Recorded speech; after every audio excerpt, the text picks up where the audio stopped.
All right. Hello and good evening. My name is Chris Palmer with chrispalmer.org and the SEOmastermind.org. In today's video, what I'd love to share with you are 6 different ways that you could do localized keyword research to unveil all types of your competitors' keywords and their overall strategy for Google Maps and their website. So I really don't want to waste time here. I want to format multiple tips inside of a video. That way I can break it into shorts. And the first one is going to be live. I hope you enjoy this. So what I did is I actually, here, we'll come on over here. All right. And what I did is I just made a follow along. I'll put this inside the chat or in the first comment in the description, first comment or description. So I want to outline 6 SEO local keyword research tips. The very first tip that I'd love to give to you is how to modify your SEMrush report to see your exact traffic. So if you're like me, you may have been doing this. All right. And I've talked to other business owners and they were utilizing a calculator just like I was for percentage based upon their overall site traffic. So let's just say I was doing a competitive analysis for AC repair in, say, Tampa. All right. It's probably very hot there. So we're doing AC repair inside of Tampa. And what we're looking for is, let's just go take a look at, I don't know. How about this person here? So we're going to take a look right up here and we're going to throw them inside of the tool that is called SEMrush. Now, it doesn't really matter the tool that you're utilizing in this video for these analysis. I will be utilizing SEMrush. But you could use Ahrefs, you could use Moz, you could use Majestic. Use the tool that you're comfortable with. But for this, I want to outline, if we're looking at competition, in this instance for AC repair in Tampa, and we want to see the exact or the precise traffic that a particular URL is receiving, here's how you want to go ahead and do it. So previously, if you were doing this, you come in here, you'll go and search for your primary competitor or whomever is beating you inside of organic or inside of maps. In the left-hand side under SEO in SEMrush, what you'll click on is organic research. The very next thing that you'll want to go ahead and do is click on manage columns. It's over here to the right-hand side. Once you search or click on manage columns, the next element that you want to click on is traffic or traffic percentage. Now, I believe that default is traffic percentage. But what you want to do is click on both of them. Now, I've seen myself and businesses that we've worked with taking the overall number, like 3.6 thousand, and then saying, oh, they're getting 6% of their traffic. So 5,100 minus 6%, and then saying, oh, 300 hits. Instead of doing it that way, you can just put up traffic. And now I have the precise amount of traffic that is leading to this particular website based upon a key term. And here's what's great. And I'll move into tip number 2, but here's the exact traffic. All right. And then here's the traffic percentage. So that's going to be tip number 1. The very first tip was how to modify the SEMrush report to see exact traffic. And that is simply done by going to organic research. Next, inside of your organic research, you will go to your overview, right? This is where you land. The next element that you'll want to do is click positions, then manage columns, and then turn on traffic. All right. Hopefully that helps you out. And I'll move on to the very next tip. So the second tip is how to check if your competition is using click or traffic manipulation. All right. So we'll use the same example, AC repair in Tampa. And here's how you can outline a local strategy for your competition's Google business profile or for their website. Here's what's great about SEMrush, or at least analyzing for clicks and traffic manipulation. All right. So here, let's go ahead and do that now. So let's just take a couple of these. We'll head right back out here to the SERPs. All right. And I put it underneath my head, like the video. I put it down below so I could start pushing out shorts based upon little tips. I hope you guys and gals don't mind that. All right. I wonder if I should make it a little larger, but we'll worry about that later. So what we're going to do is we're going to put in the same key term inside of Google AC repair Tampa. And what I want to do is I want to take a look at this one. We'll open this guy. We'll just do these 2. All right. So here's 9100. How about installation? All right, in Tampa, Florida. Comfort, momentum, AC. So this one's 510, momentum. All right. So let's just grab another one, a rando. All right. Let's scroll on down the list just a little tiny bit. All right. So AC repair. And what I want to outline for you is how you can uncover a strategy of CTR and traffic manipulation. You know, and you'll see it clear as day in just a moment here. So let's just take a look at some of these. AC repair. Let's just take a look at this one, ACS. All right, open link up. Now I went down out of the top 3 on purpose just to outline something. So here, let's grab this particular user here. All right. And what we're going to do is we're going to throw them in here. It looks like I already have. Excellent. The next element or the next step that we want to go ahead and do is take a look at our actual traffic percentage. All right. So we can see here that AC repair, and these are coming directly from maps, you know. So their primary search term, AC repair Tampa, air conditioning repair Tampa, they're identical in traffic amounts. 211. And then as you can see here, see this position right here? This is telling us that 211 clicks is coming from their actual maps listing, right? So precisely the same identical amount. Do you think that's a coincidence? Well, let's look further. So as we scroll down, we can see momentum. So their brand only receives 168. So here's air conditioning services from maps, 119. AC repair Tampa, Florida. So the variation, 116. Tampa AC repair, 95. And then again, another branded search term. All right, but this is site links. See these SERP functionalities? You can see obviously that this is coming from maps. Man, these numbers are very, very close, and it's just precisely the exact key terms and variations. Now let's take a look at another competitor to see if we can start to pick this out like that. So here, I'll show you this. So here, check this out. We'll grab this particular user here. All right. Now I believe that this was the number 4 user. All right. You can take a look at this one. And then I'll share with you another tip for unveiling Google Maps traffic manipulation. Just bear with me here. So as we can see here, as we look down this list here, Tampa AC repair Tampa, Florida, HVAC Tampa, AC repair Tampa, ACS home services, all coming in from maps. 256, 131, and then 70. Look at these. Look how far it drops. All right. And then as we start to scroll down here, we can see that it's all coming from maps. All of it. All right. So massive traffic percentage, 16% coming in for their brand. This doesn't look as unnatural to me. Let's go over here and take one more look. And we're going to look at this particular user here. All right. And this is the number 1 maps ranker for, I believe, Tampa repair service. So tons of traffic. Wow. And look at this one. AC repair, air conditioning repair Tampa, the Comfort Authority. So this is their brand. Man, these numbers are wildly similar. And look at this. I'll share this with you in a moment here. But look at these. It reads like a book. All of the variations, you can tell that there's no question here. These numbers are very similar. The amount of traffic or the traffic percentage is very similar.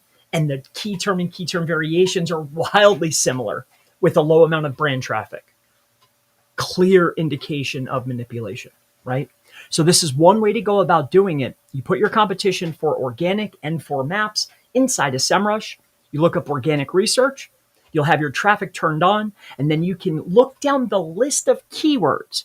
And if you're seeing key term and key term variations or key term and geomodifier variations, boom, boom, boom, boom, boom, right in order, and very clearly the percentage of clicks is wildly close, this is a clear indication of traffic manipulation. All right.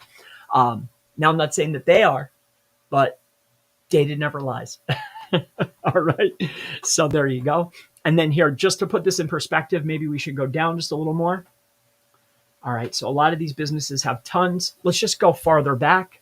to somebody that has a regular amount. So here's Rick's. All right, let's go to their site and we'll just take a look. All right, so they're in Tampa. This is a person that's down the list a lot more. And then there we go. All right. 99% of the time, now this is really low, but most local businesses, 99% of the time, their top traffic is for their brand and brand variations. All right. When you see primary key term and key term variations, or geo-modified key term or key term variations in high percentages, clear indication. All right. So I hope that was clear and I didn't jump around too much. So just for the short, real fast, how to check if competition is using click or traffic manipulation. Let me go ahead and share with you exactly how to do that really quick. So first and foremost, we will be using SEMrush. SEMrush is a SEO tool, but it also analyzes traffic, most notably organic traffic. So when you land on SEMrush, the very first thing you'll want to do is you will want to put your competition, the URL, the website URL, into the actual search bar up at the top. The next step that you will want to do is click on organic research. It's on the left-hand side. And then you want to make sure that under manage columns, your traffic and traffic percentage is turned on. And then we want to take a look down the keyword. As you can see, the keyword, the position, the traffic and traffic percentage columns. The reason why we're taking a look at these specific columns is we are looking for a high amount of traffic or traffic percentage coming for primary terms and primary key term variations as opposed to branded or other types of queries like a normal user would be using. So in this particular case, looking at the key terms, it's AC repair, air conditioning repair, the branded term, HVAC companies. These are all primary term and term variations at high traffic percentages. This is a clear indicator that CTR and or traffic manipulation is being used. Let me just share with you an example of a organic looking traffic percentage. So we're taking a look at Rick's. I don't know who these businesses are. Just for example, we take a look and you can see that down the keyword list under organic traffic is primarily brand. And this is oftentimes what you see. You don't see every single keyword or key term variation under the sun coming in at high traffic percentage amounts for primary key terms. If you see this, manipulation. I'm not saying these businesses are, but it's a clear indicator. Let's move on to the next tip, right? So how to find co-occurring keywords, all right? Now, co-occurring keywords to me, all right, just to put this, just to give you some context to the what I'm saying here. So here, I'll open this up, the Microsoft whiteboard, all right? So here, we'll pop this open, all right, just to give a little bit more of an explanation here. All right, so keyword research tips, all right? So this keyword research tip here is how to find co-occurring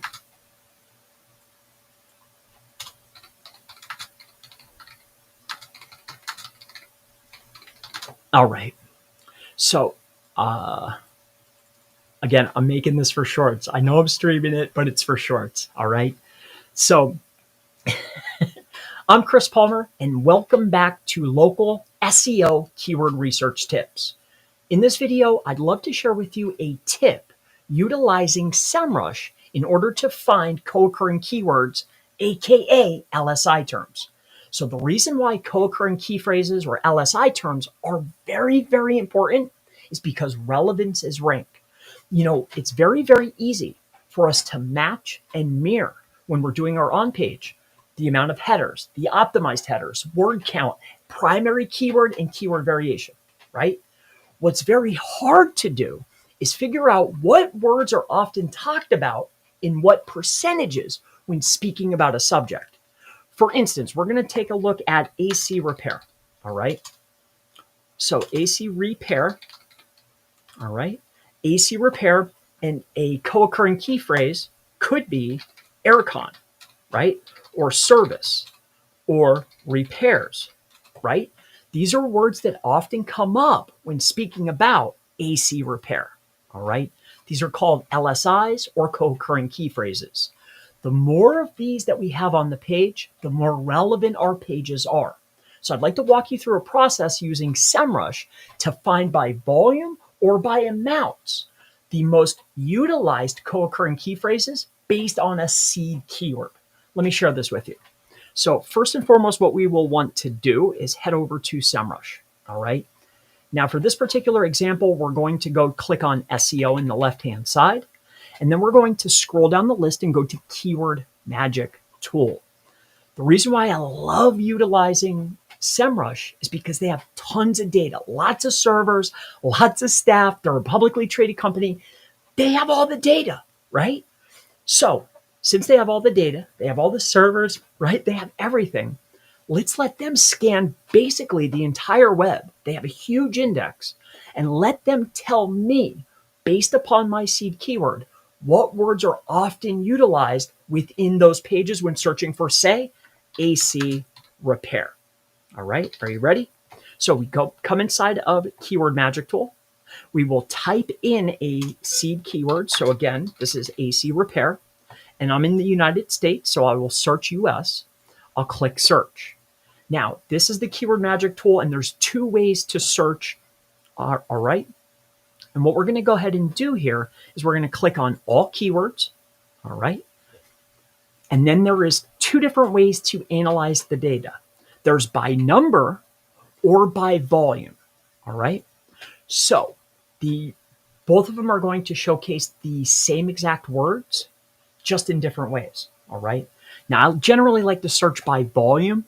Like when somebody is doing a search within Google or other search engines, when searching for AC repair, these are the most commonly used co-occurring key phrases or LSI terms when looking for AC repair.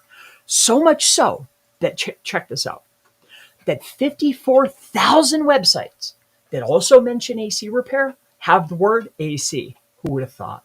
But as we scroll down, you will start seeing other co-occurring key phrases, such as repair, service, near, car, air, auto, emergency.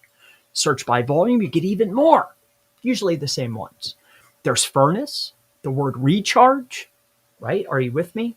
Repairs, fix, maintenance, there's aircon, install, cost, replacement. So this is an excellent way, leveraging SEMrush's data based upon a seed keyword to pull in co-occurring key phrases. The reason why you want to use co-occurring key phrases is it makes your pages more relevant. It's easy to analyze and figure out the exact match. It's easy to analyze and know, okay, how many times do I have to put Florida or AC repair or whatever your keyword or keyword variation is. Those are easy. But what about other co-occurring key phrases, and how many times should I use them? This will help you find or pinpoint those words and give you a rough idea of how many times to use them.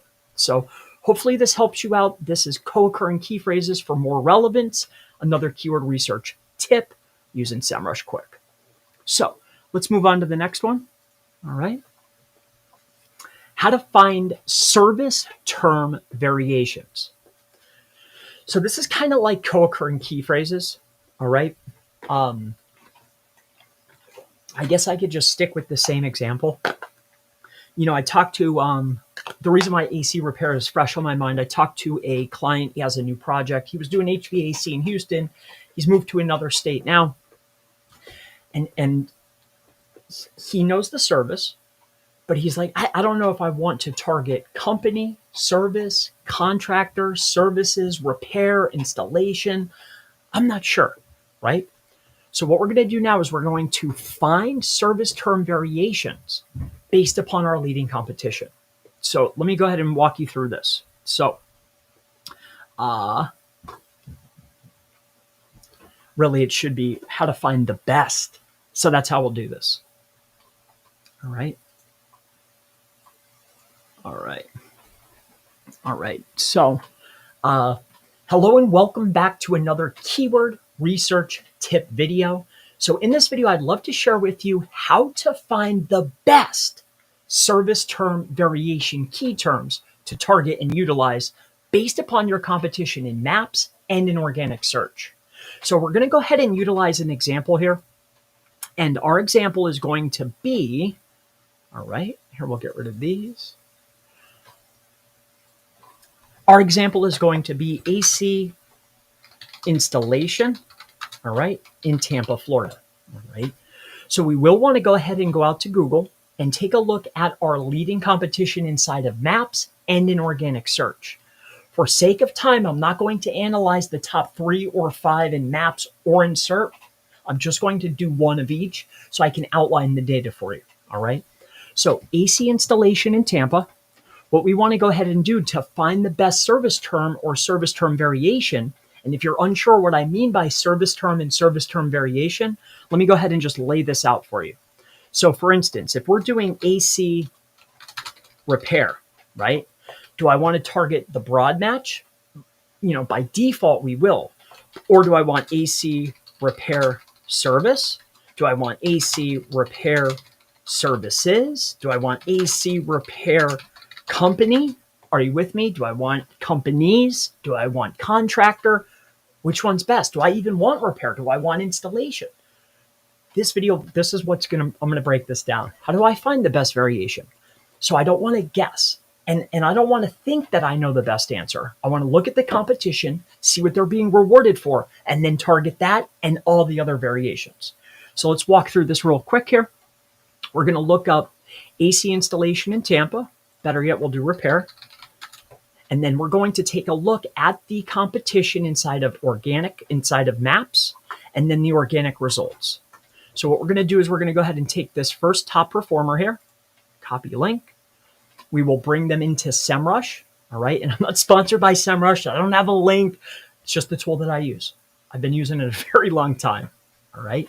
So what we're going to do is we're going to go to organic research under the SEO column. We will put in our competition from maps inside of the actual organic research tab. The next step that we want to do is we want to take a look down here at their top key terms, all right? And we're going to go in here and we're going to click.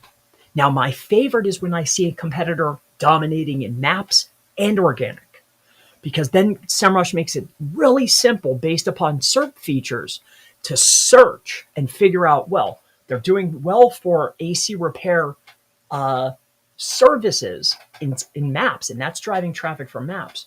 But AC companies, Tampa is driving all the organic SERP traffic. And I'll walk you through that in the next tip video. But first, let me share this with you. So we're looking for the best keyword. I better start over, huh? Because that's going to make a horrible short. Luckily, they made them 3 minutes now, but I still need to be more concise. All right. So welcome back to another local keyword research tips video. My name is Chris Palmer. In today's keyword research tips video to uncover your competition's local SEO strategy, what I want to share with you is how to find the best service term variation keywords to target inside of maps and inside of organic search results. So first and foremost, I want to showcase to you what I mean by service term variation. Using the example AC repair, if I'm looking for a service term variation, that would be service, AC repair service, services, company, contractor, companies. What's the variation of term? So what we want to do is we want to head out to the SERPs and put in our seed key term, all right? In this particular example, I will use AC repair in Tampa. Now, ideally, you're looking for a competitor that's ranking in maps and in the SERPs, all right? But if you can't find that, analyze 3 to 5 from the Google Maps, like the map pack, and then do 3 to 5 from organic search results, okay? For sake of time, I'm just going to do one of each to outline exactly what I mean. So first and foremost, we want to put in our primary key term. We'll take our leading competitor inside of maps. Ideally, we want both to show up inside of organic and in maps, but in this particular location for this term, not going to happen. So we will take this particular player here. We'll bring it over to SEMrush. Inside of SEMrush on the left-hand side, we click SEO and then organic research. The next step is we will put at the very top, we will put our competition inside of the search bar. Then we will look on organic research and we'll scroll on down the list. Now, what we're looking for is we're looking for the term variations that have the highest traffic amounts. All right. So as we take a look here, we can see that the positions are coming from local maps based upon position. And we see this little icon here. So what we can do is we can go to SERP features and we can SERP features on, and we can type in local here, local pack. And now we're only seeing what's coming from maps. All right. So what we're going to do here is we're going to take a look down the list, commercial intent, high traffic percentages for these term variations. So AC repair Tampa, so the base, air conditioning repair, the variation, AC repair, air conditioning repair. Look at this. I love this website or this maps listing. AC repair, air conditioning repair, HVAC companies, AC repair FL. Oh my goodness. Let's take a look down the list. Wow, these are so similar. I'm going to take a look at another competitor because that looks manipulated to me. They're too close to one another. All right. So let's take a look at momentum, copy link address. All right. We'll put them inside of here.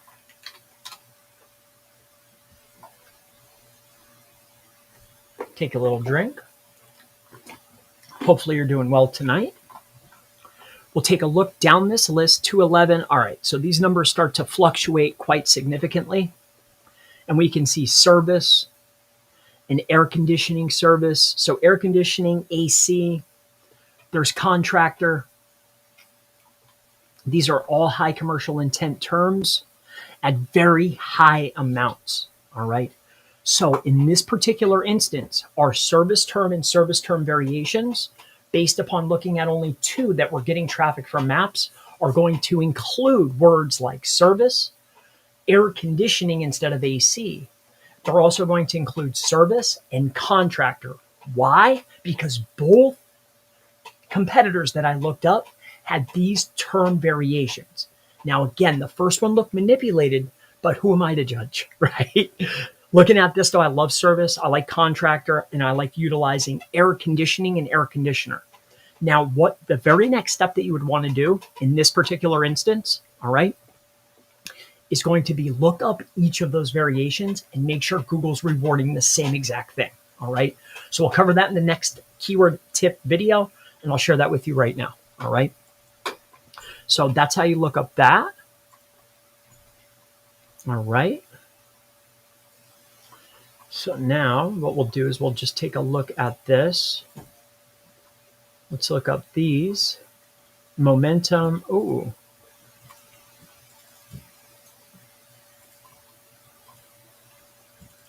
All right.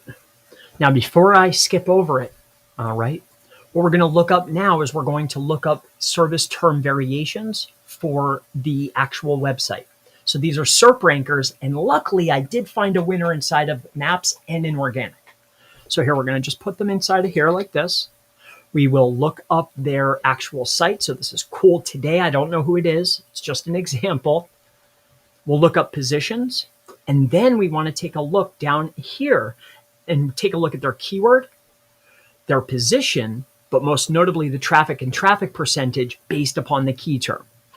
So here you can see it's very clear that companies is going to be the variation. And then here again, here's air conditioning, AC repair, then there's Tampa. Yep, very, very similar. And it looks like HVAC is co-occurring or very, very similar to AC repair. Google must think it means the same thing, all right? So again, this is how you would do it for organic search. Very similar to maps, other than the position is different or the SERP features are different. But you can see here it's clear. You know, AC repair, air conditioning contractor. It's very, very clear. And then HVAC, okay? So yeah, that's pretty much going to wrap up how to choose the best service key term variations for maps and the best service key term variations for organic, right? Hopefully I could stitch those together. We'll move to the next tip here, all right? So again, another one to do here is this. All right. And I'll just use this exact example here. All right. And I'm going to have to add this. All right. Here we'll go. I thought I had one up here, whiteboard.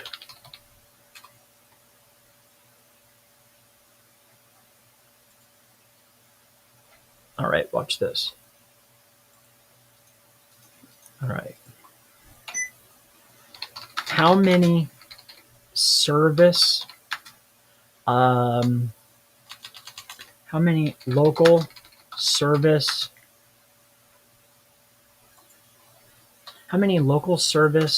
variations can I stick into one page? All right.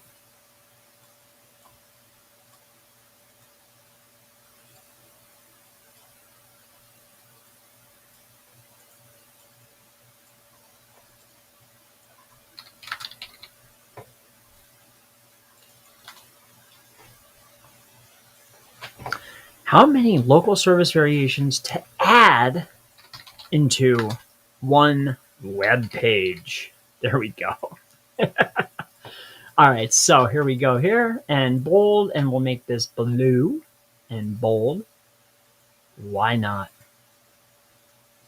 Here, this way I don't have to do this next time. chrispalmer.org. That's me. You can make that small though. Ready? Hope so.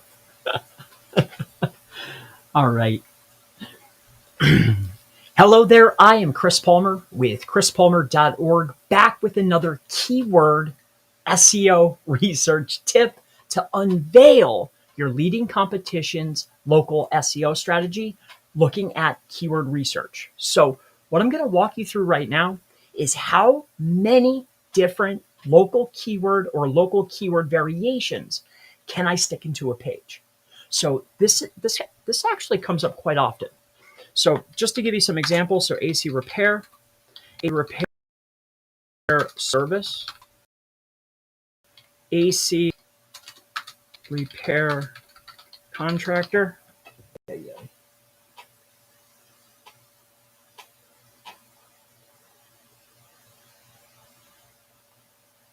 All right. AC repair contractor. Air conditioning repairs, and then I saw HVAC repair, and then we're looking up Tampa. All right, so here we'll start this back over. Hello and welcome back to another keyword research SEO tips video. My name is Chris Palmer with chrispalmer.org, and in this keyword research video I will outline for you how many local service keyword variations can you add into one page? And this question comes up a lot because when we're optimizing our web pages, it's one topic, one idea, one keyword, right? But in order to be more relevant, I need more co-occurring keywords and more variations in order to be perceived by Google as more relevant. So when we're looking at a keyword set or a seed keyword like AC repair, a keyword variation could be AC repair service, so adding service, air conditioning repairs, HVAC repair Tampa, and AC repair contractor. So if all of these terms are getting traffic and clicks from maps or organic SERPs, how many of these different key term variations can I add into one page while still remaining relevant? So that's what I'll outline for you. So here's what we're going to go ahead and do. So we've gone into SEMrush, organic research, and we put in a leading competitor that's outranking us inside of actual local SERPs. All right. We've analyzed all of their keywords, how much traffic and traffic percentage they're getting. So after analyzing, we can see all of their term and term variations that they're actually ranking for, and they're all going to the same page. So in order to identify the best variations and how many we can add to a page, we have to go out to Google in order to do some research. So what you'll want to do is you will want to change your location if you're not there. Maybe you're doing client work like me. and you'll want to change your location, in this instance, to Tampa. So what we want to do here is we want to look up AC repair because that's our seed keyword. All right, so AC repair, I'm going to put a variation on here or a geo modifier. AC repair Tampa. Okay. HVAC repair Tampa. All right. We have air conditioning repair services in Tampa, right? And then we'll do one more. How about AC repair contractor Tampa, right? Now, the reason why I went out and I searched for 1, 2, 3, 4 variations is because when I analyzed my competition, they were getting traffic for all of these term and service term variations, right? So what we want to do is we want to make sure not to confuse Google, all right? So what I did is I took those service term variations with geo modifier, or you can just change your geolocation. But if you don't have this available to you, we're just going to put in the geo modifier. I'm going to search the main term, AC repair, Tampa, and I'm going to take a look at the leading results. Now, sort order can change. Sort order as in 1, 2, 3, or 1, 2, 3. However, if it's the same page, same player, then that means, but in different orders, that means that each keyword is the same. For instance, AC repair, I see Yelp, I see Reddit, I see a top level page from Trust Ace Air Conditioning /repair. Cool Day, it's a top level Tampa page. And then affordable, we have the homepage. So now let's look up HVAC repair in Tampa. Do we see the same players? So we have different players here, except for this one. As we scroll down, we see this is the same player, same exact page, just in a different order. Remember, they were number 4 last time, right? See? Same page though. And this is HVAC repair. Dell 3H. There's Dell.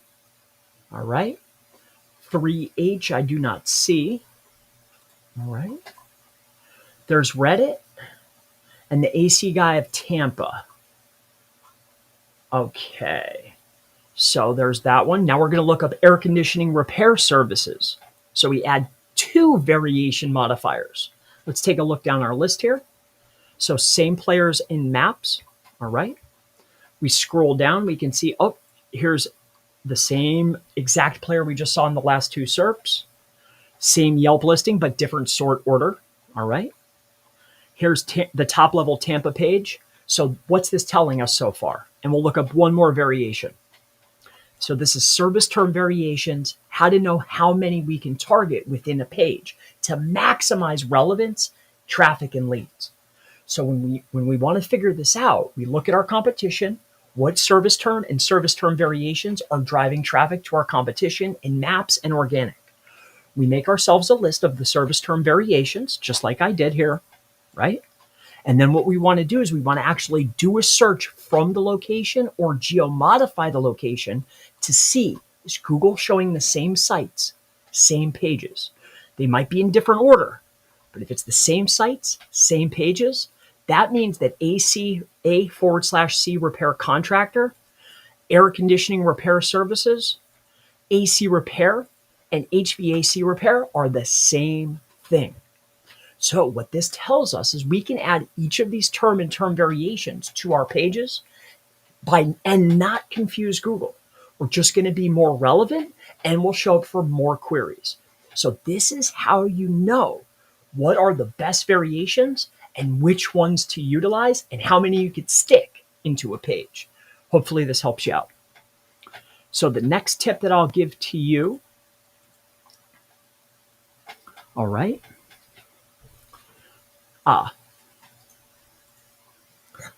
traffic, branded traffic percentage. All right.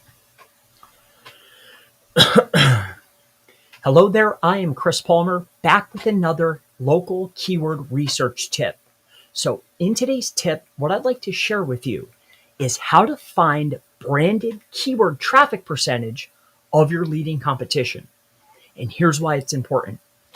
Branded traffic keyword percentages, or how many actual clicks are coming in on branded searches for your competition, is going to tell us two things. One is what percentage of traffic do we actually need to send to our maps or organic listing that's branded? And two, what we need to be in order to be a dominant ranker inside of maps or inside of organic search. The reason why branded traffic is so important, especially in local, is because across the board, regardless of niche, topic, city, for local businesses, their top term is brand. You and I know Google is rewarding brands, most notably, whether it's a brand, it's a name or a logo. Google rewards brands. Brand is built over time and being consistent. So if you can influence or know how to influence your brand search and brand clicks within sessions, you're able to influence your overall rankings.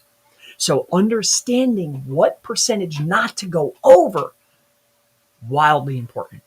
The last thing you want to do is go over what the leaders are actually getting. So let me show you how to analyze this. All right. So we're going to look at branded keyword traffic percentages and the amount of actual clicks that are coming in based in search results and in maps. And this is relatively easy using a tool called SEMrush. So when we take a look at SEMrush, looking at the left-hand side, we will want to choose SEO. And then under the menu, all right, you'll click on organic research. So you will want to put in your leading competition's actual website, all right, because their Google Maps listing goes to a website or a web page, and so does their search result, right? So we want to take a look at the websites that are beating us in both places, maps and in SERPs, and we want to analyze, here, let's take a look at this location, my mistake, and let's analyze how much is actually coming in based upon their brand name, all right? So when we take a look inside of here, I want to point out something. Yes, you can do an advanced filter to include, all right, include containing, so keyword type branded, right? See, we could just search for branded terms, but these are hyper-specific branded terms, not brand plus primary service or service variation, okay? So SEMrush misses a lot of term or term variants that are branded by just doing the filter. So you can filter by going to advanced filters, include keyword type branded, but you might miss something. So what I like to do is just take a look at the page that's beating you in maps or organic, and let's just take a look together, all right? So we'll look at positions, all positions, keywords, and traffic. We have our columns turned on based upon the traffic and traffic percentage, so we could see precise or relatively precise amounts, all right? The best data we have, I don't have access to their GSC. And then we take a look. We know that their name is cool today, right? And we can do one by one, or we could just take their name and do our filter a little bit different. So what we'll want to do is include keywords containing cool. All right. We'll apply. And this way it will pick out all of them. So 179, it's a 2.87. So cool today. All right. And now we can take a look down our list here and see how much traffic they're getting based on their brand name and what percentage of their traffic, most notably the amount. I mean, they have somebody coming in looking for their exact brand name 168 times a month. That's a lot. So let's do another competitor. I'll show you something else. Watch this. So we'll come inside of here. Okay. We'll go to this particular person here. Comfort. All right. So we're grabbing another leading competitor and we're going to put them into the search functionality inside of SEMrush. We are then going to analyze and take a look. We're going to go ahead and clear this out. All right. And now we can see here's their traffic, traffic cost, and their key terms. Now, yes, there's a button. It will tell you their branded traffic percentage and all of this, but sometimes SEMrush gets it wrong. Sometimes. So again, if their name is the comfort authority, what we're going to do is we're going to do an advanced filter, and we're going to include keywords containing the word comfort. All right. So this would be branded terms and term variations. Okay. Now, as we take a look down our list here, we can see 517 different clicks a month, 249 variations. I can see there's a couple in here that are a little bit wrong. All right. But we can still see here. So if I take away this one, comfort. All right. Comfort authority. Include keyword type. Let's just take a look at branded and see what the change is. 4 terms, 448. Wow. So look at this, 4% of their traffic. So again, you can search by putting their name in to get all the variations, or you can trust SEMrush. It's up to you.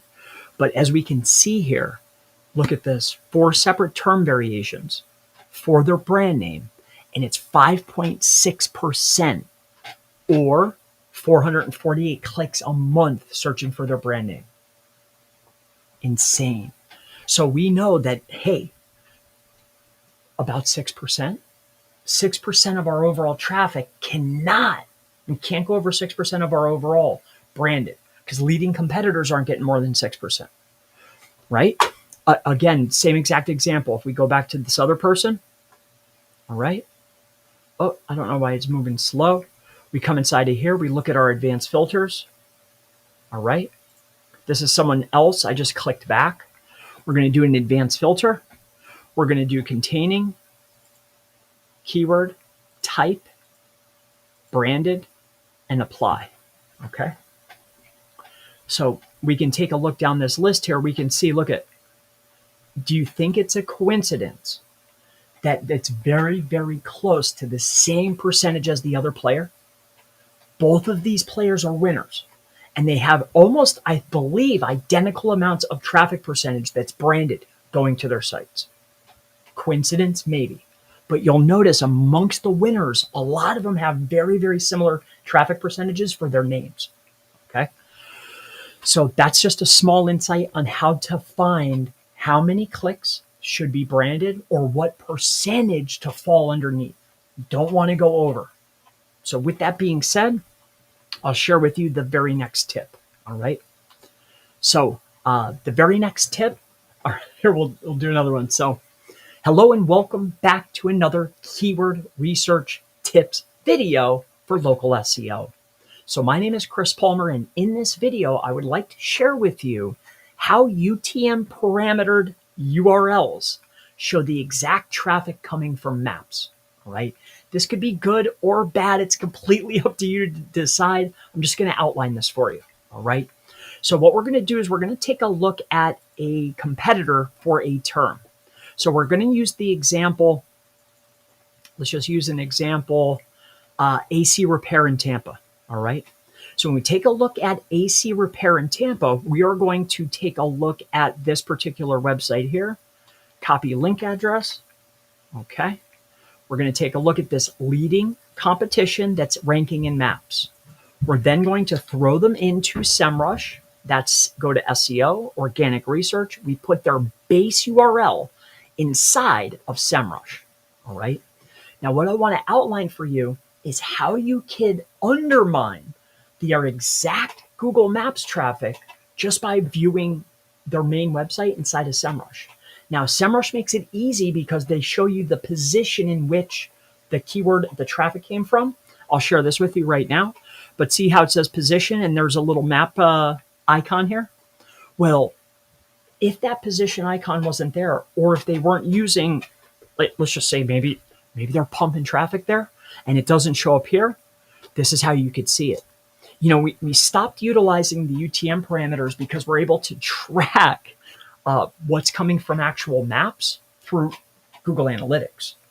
So yes, I understand that this is here, but why tell your competition precisely how many clicks and what keywords are coming directly from Google Maps? For instance, we take a look at this, and let's just take a look. Let's just get rid of this one here. All right. Let's just say maybe SEMrush is off. Okay. Well, if I take a look at if I take away SERP feature, okay, and I look down this list,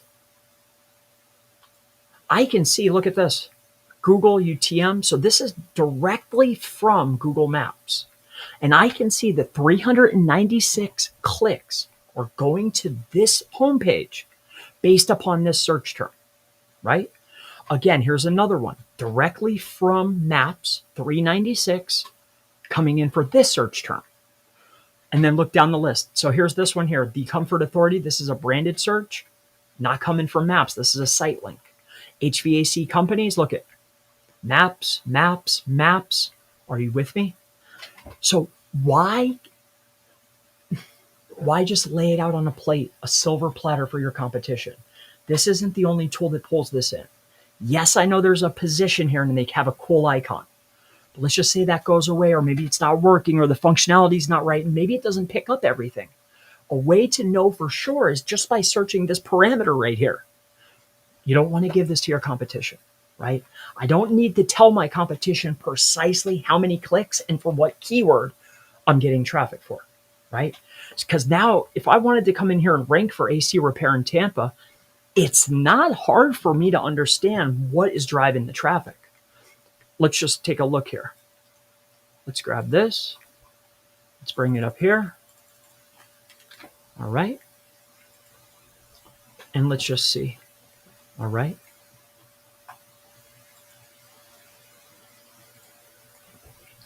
Did it give me it or no? Exact URL. Do a search. Ah, tricky. Oh, I love it. In any case, you guys get the point here. That was like a little extra one that I wanted to throw in there because I noticed like, hey, sometimes this little icon doesn't pop, but now I know precisely which ones because you're tracking the click. Insanity. All right. So this is how UTM parameters show the exact traffic coming from Maps. You may want to second guess this. Like, is it important to know precisely the clicks when you can also track it in Google Analytics? You know what's coming over, right? Do I need to know precisely, so precise that my competition also knows? And now I'm able to map out a competitive strategy based upon looking at what you're getting traffic for, right? Like I already know now how much branded traffic you're getting and what term and term variations you're getting traffic for. And mind you, on top of this, when I look at your other competition, you have triple the amount of term and term variations and triple the amount of traffic. Like this is completely unnatural, in my opinion. But who am I? This is just a guess based upon logic and data. All right. So in any case, I don't know if I should be more concise with this. Maybe I will be. Here, we'll do it one last time. How UTM parameters show exact traffic coming from Maps. So my name is Chris Palmer with chrispalmer.org. In this video, I will outline using SEMrush. Doesn't have to be SEMrush. Any SEO tool, giving your competition the exact formula for traffic and traffic percentage and clicks for exact keywords coming from your local Google Maps listing. By using UTM parameters, you're just laying out on a silver platter the exact terms and the exact amount of clicks coming from those terms coming from Maps. Let me share this with you. So when we take a look at a base or a key term, all right, so we're looking at a seed keyword, in this particular instance, AC Repair Tampa. So we look at our AC Repair Tampa search results, and we're taking a look at Maps. The same exact thing reigns true looking at any website, all right? There's a lot of different tracking parameters that you could look up and then analyze inside of SEO tools. But for this one, we're going to use SEMrush and the search seed keyword AC Repair, So we're going to take a look at the top performer here. We're going to grab their URL. We're going to put it inside of the organic research tab inside of SEMrush. So we take their URL and put it inside of SEMrush, and then we do a search. We click this button here. The next thing that we're going to see is we're going to see different keywords, their intent, the position in which the traffic is coming from. But let's just say that this doesn't work, or maybe it misses some, because it does.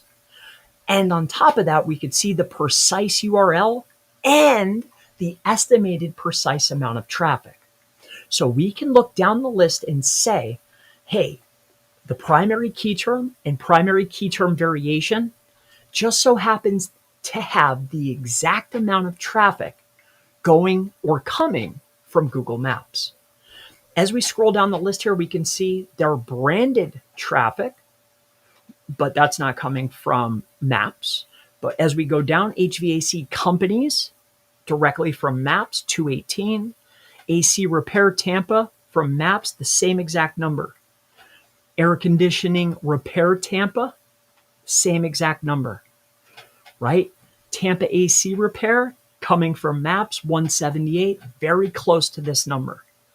We could see the exact terms and term frequency, like clicks, coming from Maps.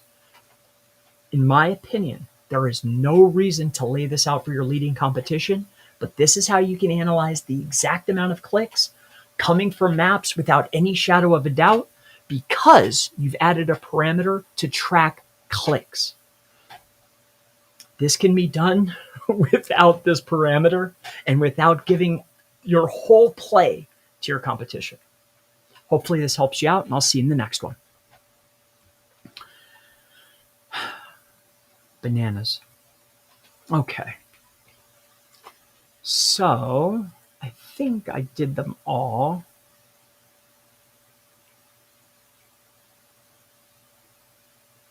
All right, let's see if you have any. Let's see if you have any questions. Any questions for me? Let's go take a look here at the chat. Can you provide local SEO citations list? Well, the list that we made our base list off of is very simple. I'll go ahead and outline that for you here.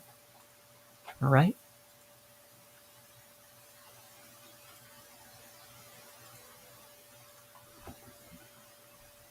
All right, so here, stick with me here. 1 second, I'll show you something.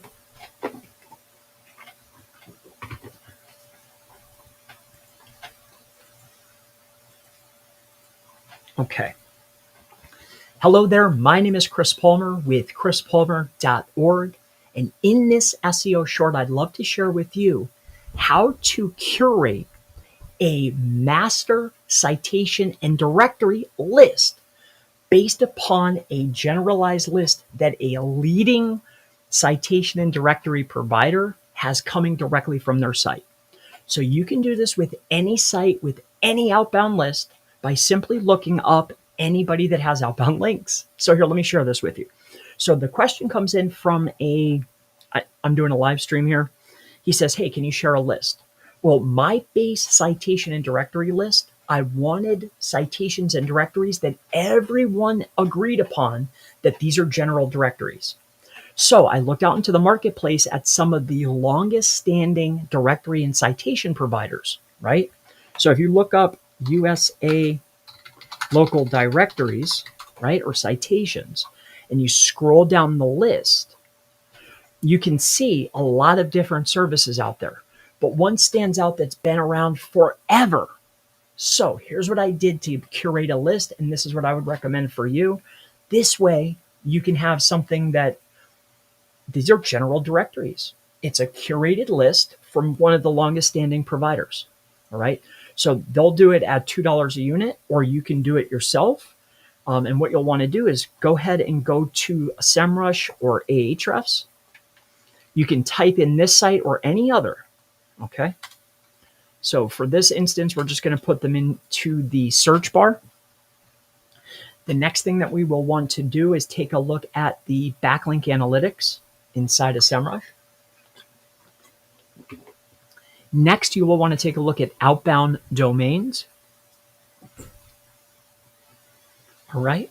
And then as we go down this list here, what you will see is the outbound link list of every citation in directory that's considered a general directory or citation.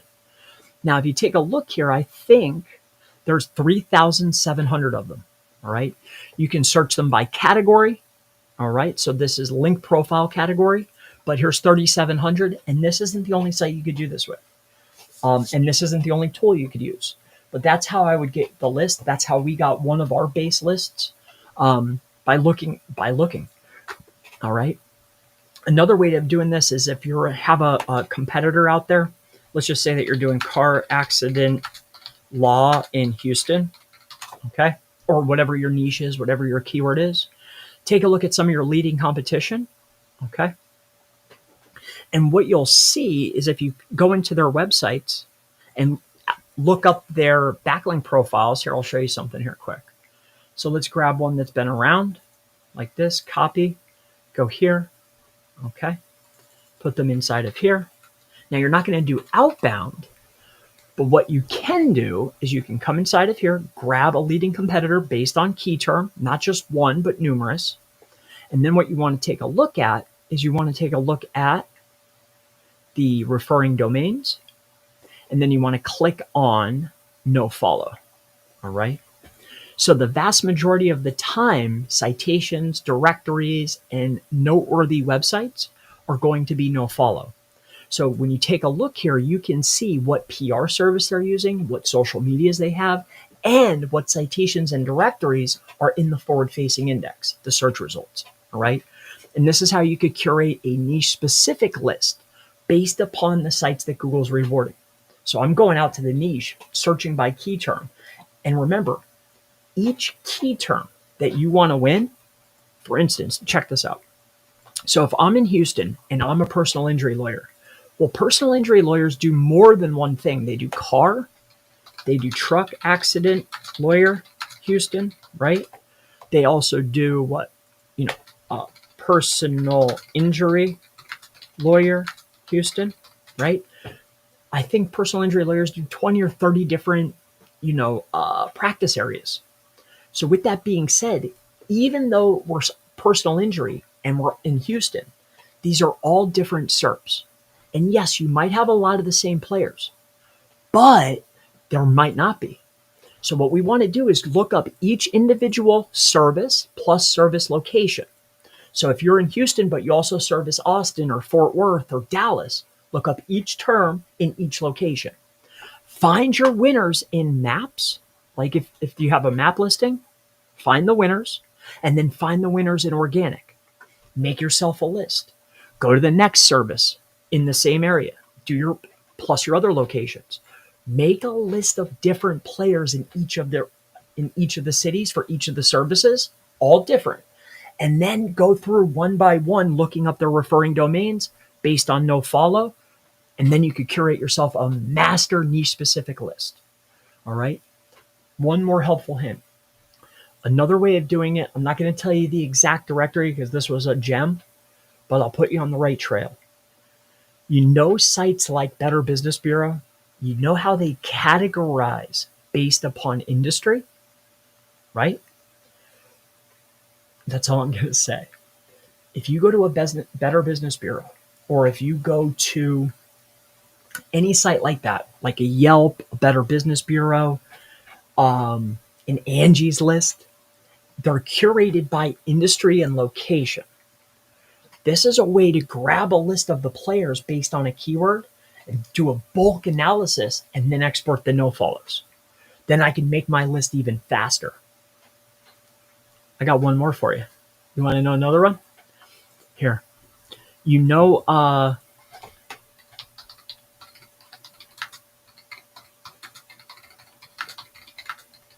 right. This will be the last one. All right. So see this tool right here? This is one of them. There's others that are cheaper. All right. So kind of like when you want to curate yourself a mass comment list, like say you want to make a comment list for Scrapebox or for GSA. You get a tool just like this, and you can search the whole index based upon a phrase. For instance, comment section, right? Sites using WordPress with an open comment section, and then do a search across the board. It'll bring you back 60, 70 million lists. So another way of doing this is you can force feed a huge list, like maybe the whole section, like the whole law section inside of Angie or inside of Yelp or Forbes Advisor, the whole list, every single player, every single one that's in your niche, grab everyone and then make a huge master list. And this is a way that you could do the whole SERP analysis or competitor analysis all in one shot. Before you go to bed, you could submit your list of sites to scrape, and all of them will come by the next morning. You'll have a list. All right. Another way of finding citations and directory sources. All right. Faster. So hopefully that helps you out, my friend. It certainly helped me out for making comment lists. So there you go. Janine writes, like, I could have gave you a list. I have lots of URLs. That would be me handing you a fish. Instead, I've handed you a poll. I showed you, you could go out there and get them anytime you want, my friend. So Ant says, I work for a veterinary marketing company. If a company has animal hospital in their brand name. All right. So wait 1 second here. Oh, let's see here. My mistake. Let's do this. We'll do customize. We'll make this a little bit bigger. Maybe. Okay. And then we'll go to the chat. All right. So this is coming from Ant Diggs, and they ask, I work for a veterinary company, veterinary marketing company. If a company has animal hospital in their brand name, is it still better to target veterinarian as the main business profile category or animal hospital? Well, so that's based on what Google thinks. So I'll show you how to come to the realization of that, and it might be different depending on where you're trying to win. We'll go through that together right now. So, all right. So let's just say it was veterinarian Houston. I knew I was going to spell that one wrong.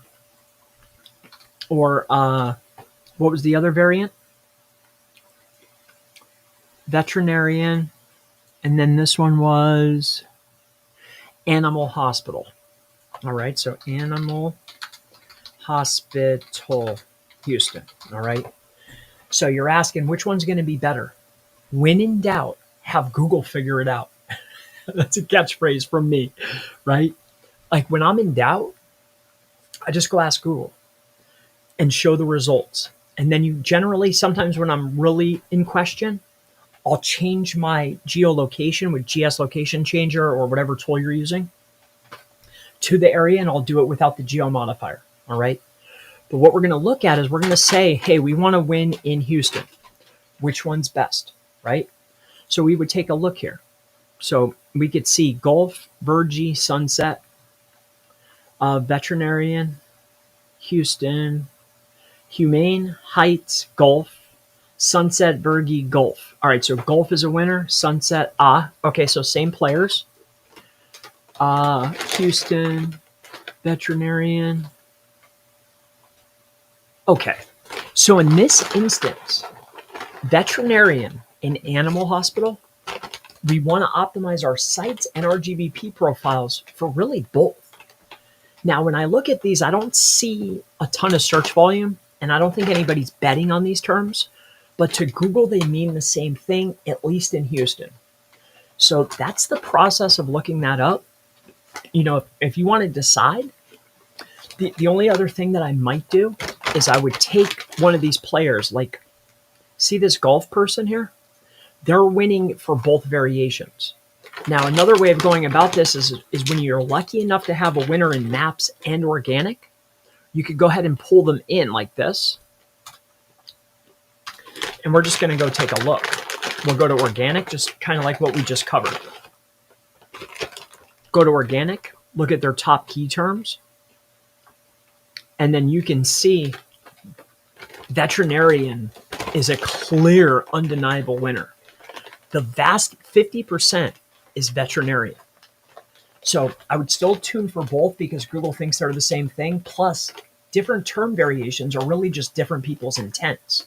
Intent is really just another way of saying how people understand things or how they search, or different customer avatars. Different people think differently, right? Like, people think differently, so they search differently, right? So their intents are different. So we want to be able to tackle, just like when you're filling out your meta description or extending your meta title, you're putting all the term variations. Why? Not only to be more optimized, but you're more optimized because now I'm more relevant for more intent. And it's the same understanding here. So that's what I would do in this case. This one's probably more prominent, veterinarian, but they mean the same and we want them both. All right. So hopefully that helps you out. All right.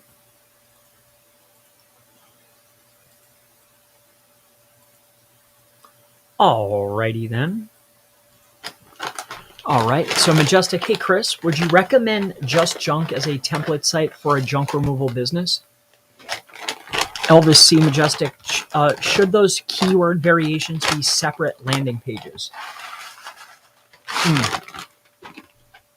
Okay. Sorry. It's crunching. I don't know if you can hear that. Cinnamon granola. Yesterday I was on a pistachio kick. So good. One moment. All right. So the question here is coming in from Majestic. Here, customize. Can I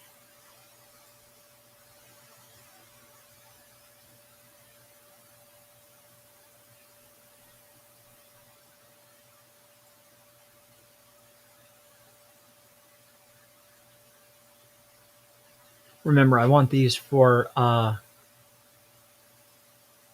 come I can't do the middle? It's so ridiculous. Oh, well, it doesn't matter. Okay. Remember, I want to use these for a short also. Okay, so that's why I care about the way it looks, but not that much. So Majestic says, hey, Chris, would you recommend Just Junk as a template site for junk removal business? All right, so again, when in doubt, have Google figure it out. I think I'm going to run with that catchphrase, but let's go take a look here. So Just Junk, okay, Just Junk. All right, so Just Junk. Now you're asking, really, this is not really letting Google decide. You're really asking me my opinion on their overall site structure. So when we take a look at business service, okay.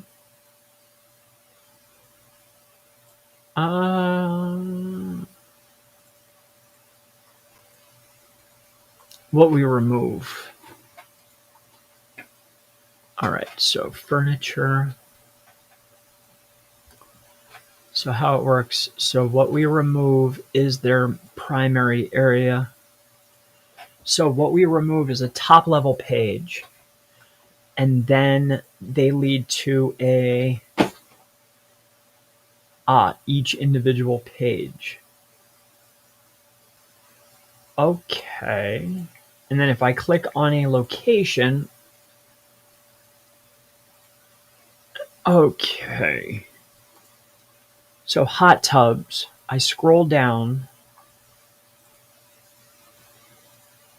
view all items. Okay, so I would assume that, all right, let's look up hot tub removal. And when I'm on the hot tub removal page, Atlanta. Ah, okay. So I didn't go and look and see what Google was rewarding, but they are building top level pages based upon service type, which I really like. All right. Now, what I don't like though, and here's what I mean by this. So here, let's grab this, copy. All right.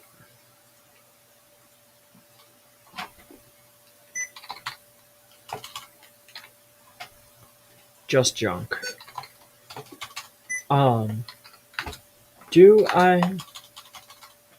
Is just junk a good website template? Website to model for junk removal? Okay. Is just junk. All right.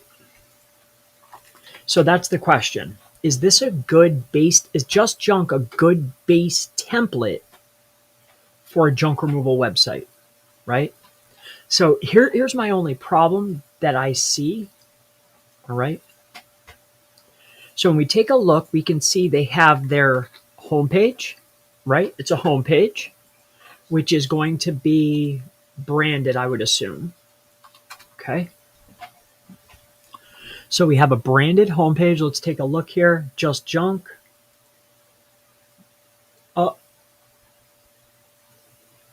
Not necessarily, but not hyper optimized either. Okay. Plus they're a franchise. So if I click on franchising,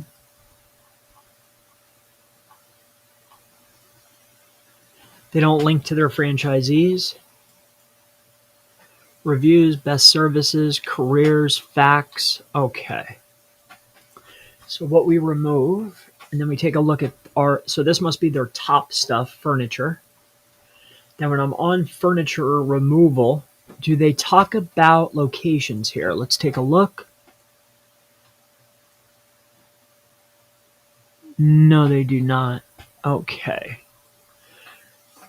And then we scroll down the page. These are the different types of furniture that they offer, which this is smart. And then when we take a look at their locations,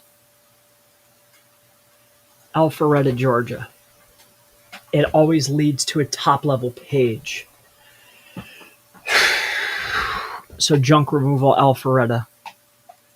So let me just see one thing and then I'll give you my opinion. All right.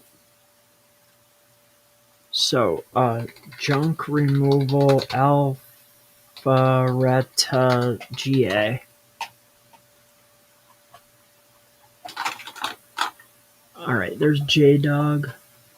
Yeah, and it's not working for them. I didn't think it would be. All right, junk removal. And then how about furniture removal?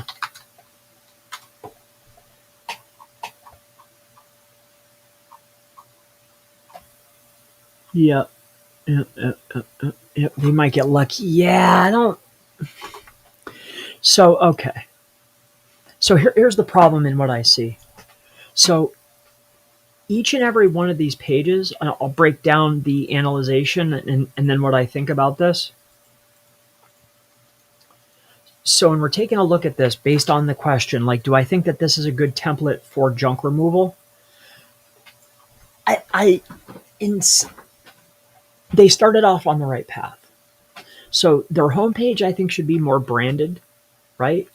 But it's not too bad. Now, the problem that I see is that they have a top level page that's called What We Remove, right? Not removals or, junk removals or just removals or what we remove. It's not descriptive enough. So that's one thing. And this is a top level page. Now, on top of that, when you go to furniture, I assume that these are the best things. If I'm looking at location services, okay, if these were good enough to make top level pages for, like furniture removal service, okay? Then why don't we have location service or service location pages? Now, I understand they have a franchise, but why aren't the franchisees and this website working together? So what I'm getting at here is they have a top level page branded. I think they missed the mark on this. They also have top level pages targeting each of the things that they remove, right? But then to make it worse, they have this page, what we remove. So this is their top level category page for all of the things that they remove, right? Then when you click on something, for instance, let's say hot tub removals. Hot tubs are a hot commodity. It takes you to a different top level page, hot tub removal, targeting a generalized term, which is great if you're, 1-800-GOT-JUNK or a huge player. But 99.9% of the time, you're targeting multiple locations and you're targeting hyper-specific players, and going ultra broad is not the best case scenario. So yes, you have a top level page for hot tub, and it was worth it to the business owner to put a top level page, but it wasn't worth it to have a location service page. Because when I go to the drop down on any page, like this one here, hot tub, and I come over here to the hot tub page, I showcase my locations that I service, for instance, Alpharetta, Georgia, but then it takes me to the junk removal page, right? So there's not really any structure.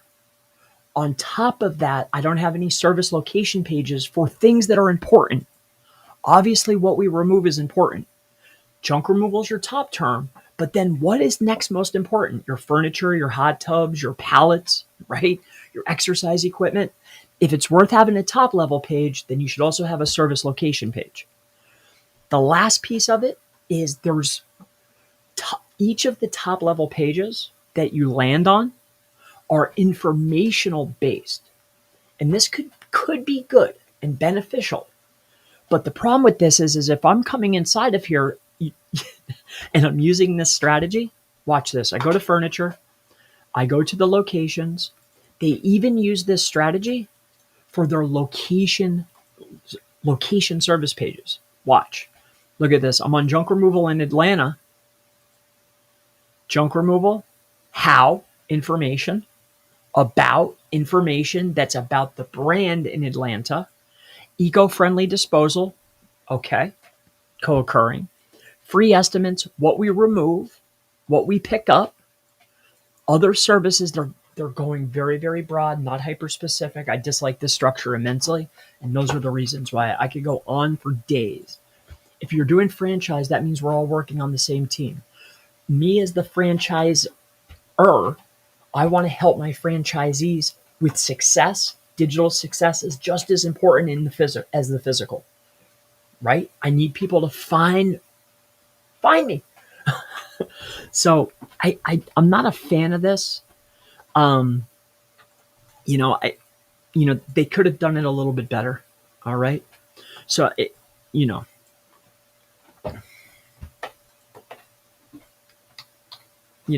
could have even done it better this way. Hot tub removals,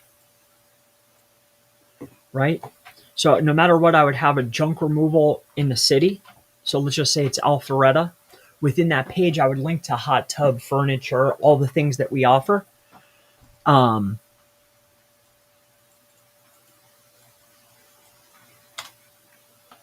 think this would probably be better.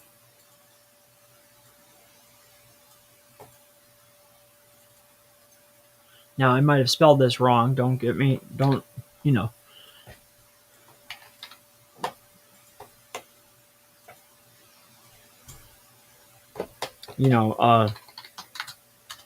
junk removal, Alpharetta, right? And then I could do then I would have this, hot tub removal, right? Hot tub, junk.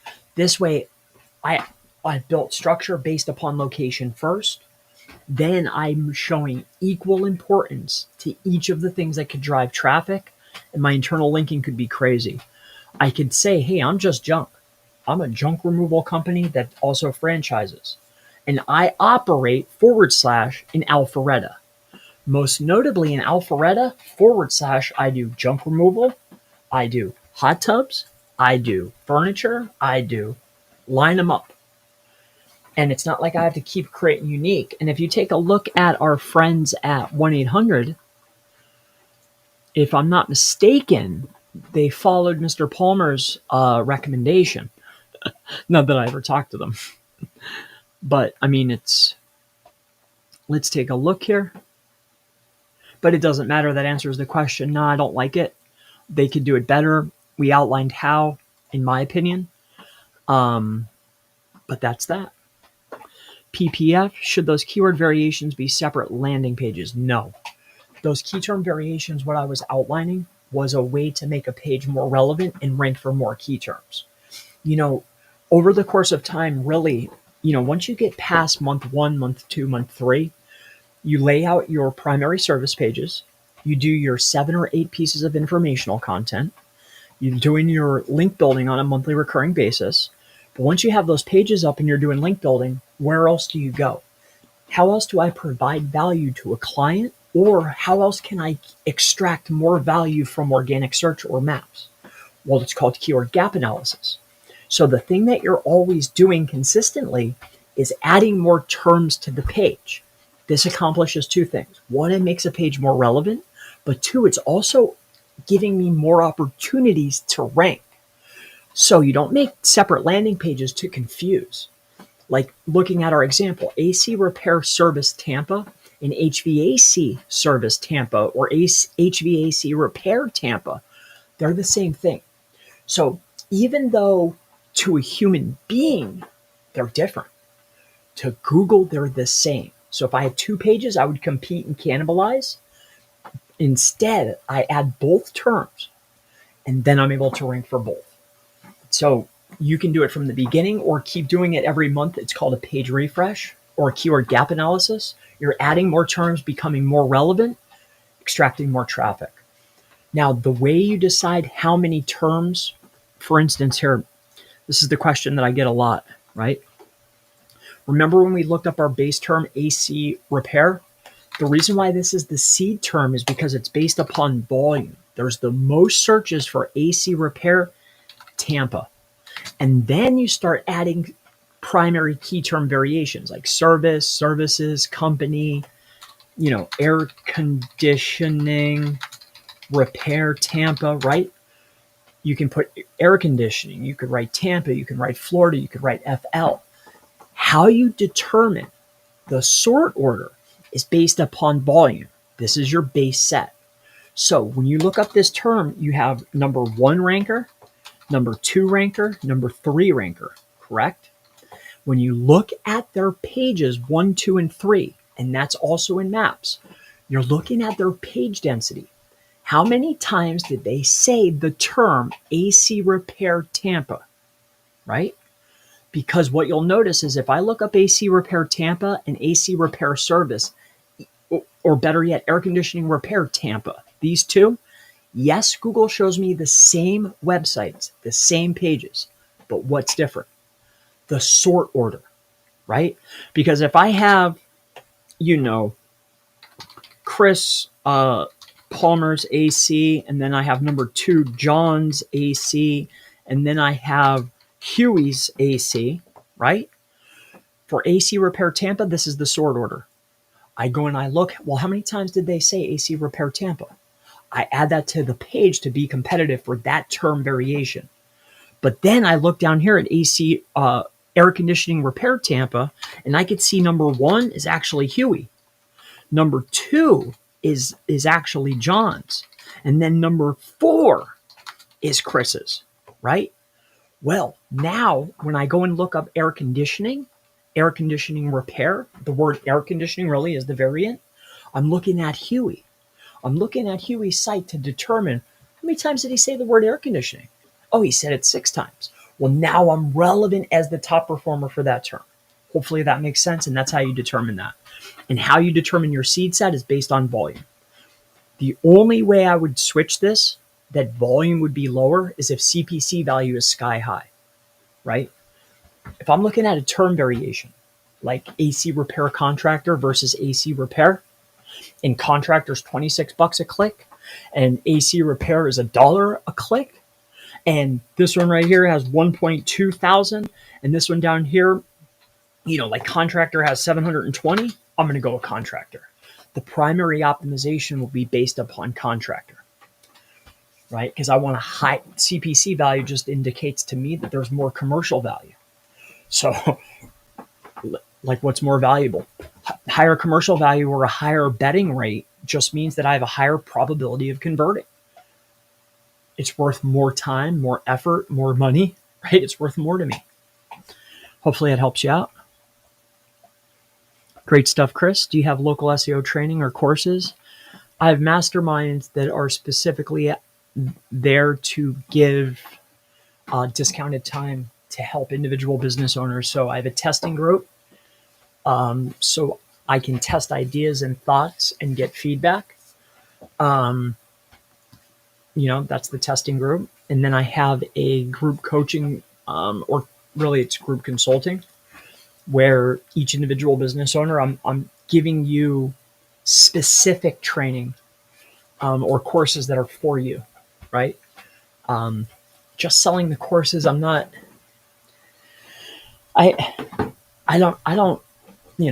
I'm not into that. I might make individual courses, but I prefer the mastermind and the community aspect. But yeah, that's what I do. I can't find a specific course that's dedicated to local. Yep, not. So that would insinuate that if I had a big overview training, right, on local, for one, there'd be a lot of different modules, which would take a lot of time, but this would also mean that I would have to continuously update it probably every 6 months. I'm not in the course business. I'm in the SEO service business. The reason why I do the mastermind is so I can keep my feet on the ground. Like, I'm doing testing based upon what I'm viewing from clients and people in the mastermind, right? It all works together. Like, I'm not really in the course business. But thank you for your interest. Angel says, how do you know what keywords to target and content strategy to implement once you know the primary services of a business just starting their website?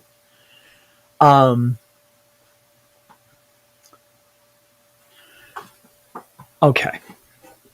So Angel, that's a great question.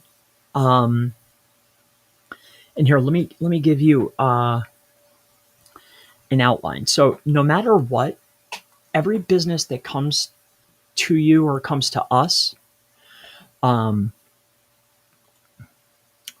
I can't show you that one. I have client data up already, but pretty much we send them a sheet. It's a little bit more fancy than a sheet, but really, this is really what you're going to send them. We'll put up here.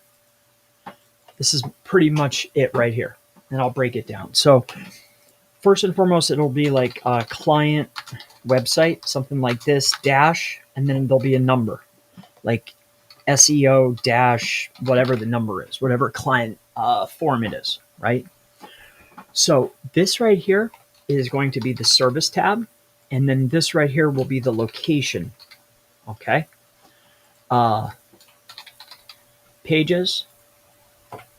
So once we know their services, let's just say that your service is, let's say you're a personal injury lawyer, okay? So you're a personal injury lawyer and you are in, I don't know, Houston. All right, my mistake. So let's just say you're a personal injury lawyer, so personal injury lawyer, all right? And you do car accidents, all right? And you do truck accidents, okay? And then one more just for fun. Let's just say you do motorcycle accidents. All right.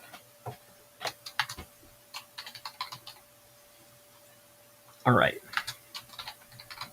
So your question is, like, how do you know what to create? Well, and then on top of that, when they tell you their service type, I'm a personal injury lawyer. I do car accidents. I do truck accidents. I do motorcycle accidents. The next question is, well, how many locations? Well, we do Houston, right? And they'll fill this out. So they'll tell you, oh, we operate in Houston, but we also do Dallas.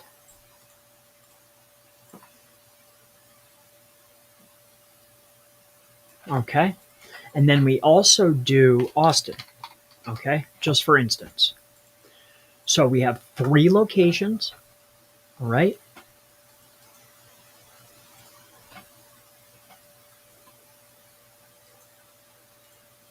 One, two, three, 4 different services.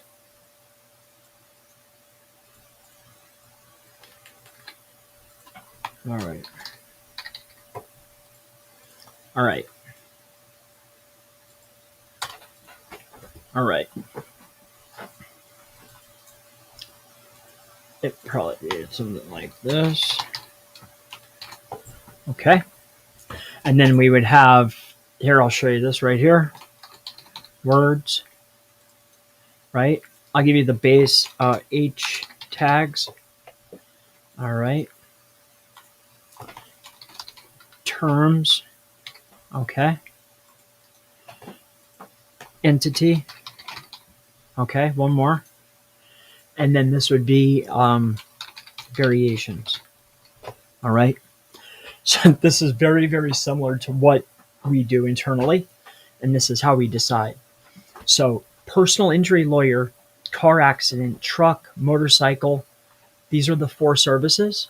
And then they operate in Houston, Dallas, Austin. Now we also are going to make a section for the state because that's the top level page. And technically speaking,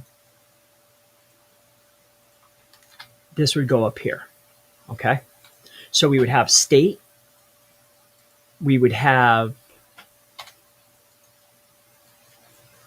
city, state, and city. All right. Now, how do we know what to target? Well, no matter what, we need a top level service page based upon, we need a top level. Personal injury lawyer is a top level. They only operate in Texas. That's a page. Car accident lawyer, that's in Texas. They operate in Texas. They're a car accident lawyer. We make a page. If they do a service and they operate in a specific location, we make a page. All right. Now, here's the next piece. Let's say once we've identified the locations and also the service location pages, okay, the next element that we want to go and gather up is going to be, well, what's our title going to be? Well, if it's going to be car accident lawyer and then TX, right? Texas. Words, we'll look at the competition. H tags, look at competition. Terms, competition. Entity usage, competition, plus tools. Variation, same thing. And then the page is easy. Website.com/car accident lawyer. It's a top level page. Now, depending on the structure, will be determined by what Google is rewarding in that area for those service key terms. For instance, we have car accident lawyer. Am I going to put Houston here? Or am I going to make a page where it goes like this, Houston? That's dependent. Is Google rewarding hard silos or flat structure? So that's how we'll create the pages. And that's how we'll create our titles, get our words. That tells us the competition tells us our outline, our structure, and what pages need to be created. The words, the entities, the LSIs, everything. Now, when we're talking about informational, okay, what we'll do is we'll take this, okay, let's just say it was this section here, personal, okay, copy. Now watch. So here we'll take the Austin section, copy. Okay. Okay. So we need informational based upon personal injury lawyers in Austin. So what you do is you come over here and you do personal. So how we figure out informational is simple. We type in, let's say, car accident lawyer Houston. And we're going to analyze our competition, which we already did to get our word count. So while we're there, we're also looking at what they're ranking for. So we're doing our word analysis, our page analysis, to determine words and headers and entities and variations. But then we're also looking to see, well, our leading competition that's winning, for instance, in Houston for car, what other terms are they winning? So we'll pull them into SEMrush, just like this. All right. We'll get rid of this. We'll look at their overall website, just like this. And then we're going to go to organic research. We're going to look at their top terms. They have 5,100 terms. Okay. And then we're going to sort the intent by informational. Okay. And we're going to hit apply. Now, the top performer that's a winner in Houston for car accidents is this player right here. So we're looking for supporting content. Because you asked, hey, how do I come up with the content? Well, what's being rewarded by the competition? And here's why you do this. I'll show you something really quick here. So the reason why you always want to identify from the competition is, let's just say that I want to win car accident lawyer, Houston, right? I look up the #1 ranker, okay? And I go and get their website, okay? Now, on that website, what they're going to showcase is they're going to show info terms they get traffic for, okay? So they're looking up the #1 based upon its search term. Now, once I identify the informational terms that the leading competition is getting, what we want to do is we want to do this. So here's their website. Here's their info pieces that are getting traffic, okay? We are going to duplicate them, right? And target the same terms, similar density, similar word variations, similar backlinks, similar actual traffic and session time, right? I know this is later, but what we're trying to do is I'm trying to start ranking for the info and other commercial terms that leading competitors are getting and start taking clicks for the same term and term variations. Why? Because the traffic that Google is rewarding you with and the terms you're getting traffic for is what Google thinks your site is about. So not only does Google think that I'm relevant and that's what my competition is about, but that traffic is the lifeblood of the website. So if I'm slowly but surely diminishing the amount of traffic and clicks that my competition is getting for those term and term variations, I'm slowly but surely clamping my foot onto the neck of the competitor. And that's the true objective here. Traffic is the lifeblood of a website. So I'm looking to target the specific terms that they're getting, and we're going to do it at a better rate. We'll have more LSI, more co-occurring keywords. I'll have every variation under the sun at a much higher density, or TF IDF frequency. There's no doubt. So what we're looking for, again, after that gruesome explanation, now that I think about it, is this guy's ranking, or this brand is ranking for car accident in Houston, right? We have that top level page.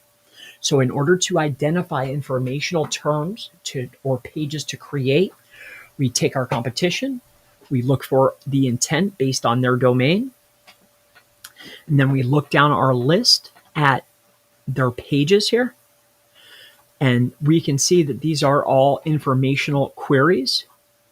And what I'm looking for is I'm looking for blogs, or really I'm looking for questions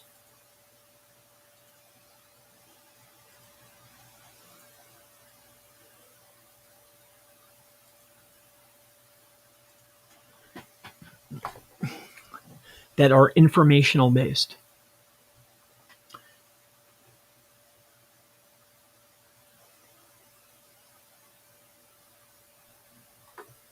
How to get a police report from a car accident. All right. So how to get a police report from a car accident. So they have a standalone page. Copy the actual traffic. They're getting 50 clicks a month based on that. All right. Then we're just coming down our list here. Now you could do this in bulk or you could do this faster, but how much does a car accident lawyer cost? All right. So that page is actually getting traffic for the net worth of a partner. Okay.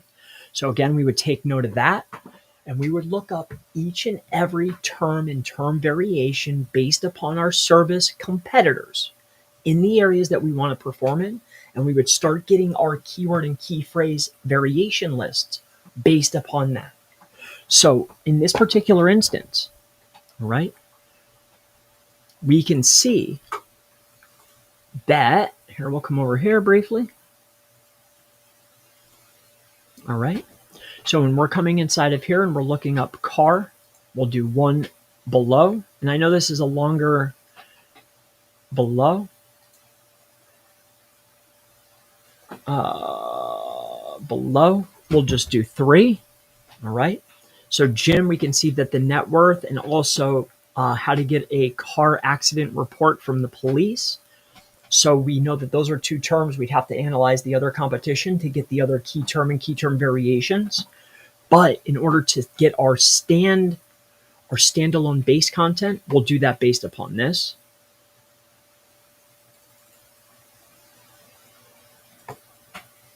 All right. So that's how you siphon the traffic, but it's beforehand. You'll do keyword gap analysis based on competition to add phrases to content that you already have, right? Well, we just do it first. The other piece is car accident lawyer. In order to get our base pieces of content, all right, kind of like that net worth. Well, that was on how much does a lawyer make? Well, the questions are always the same.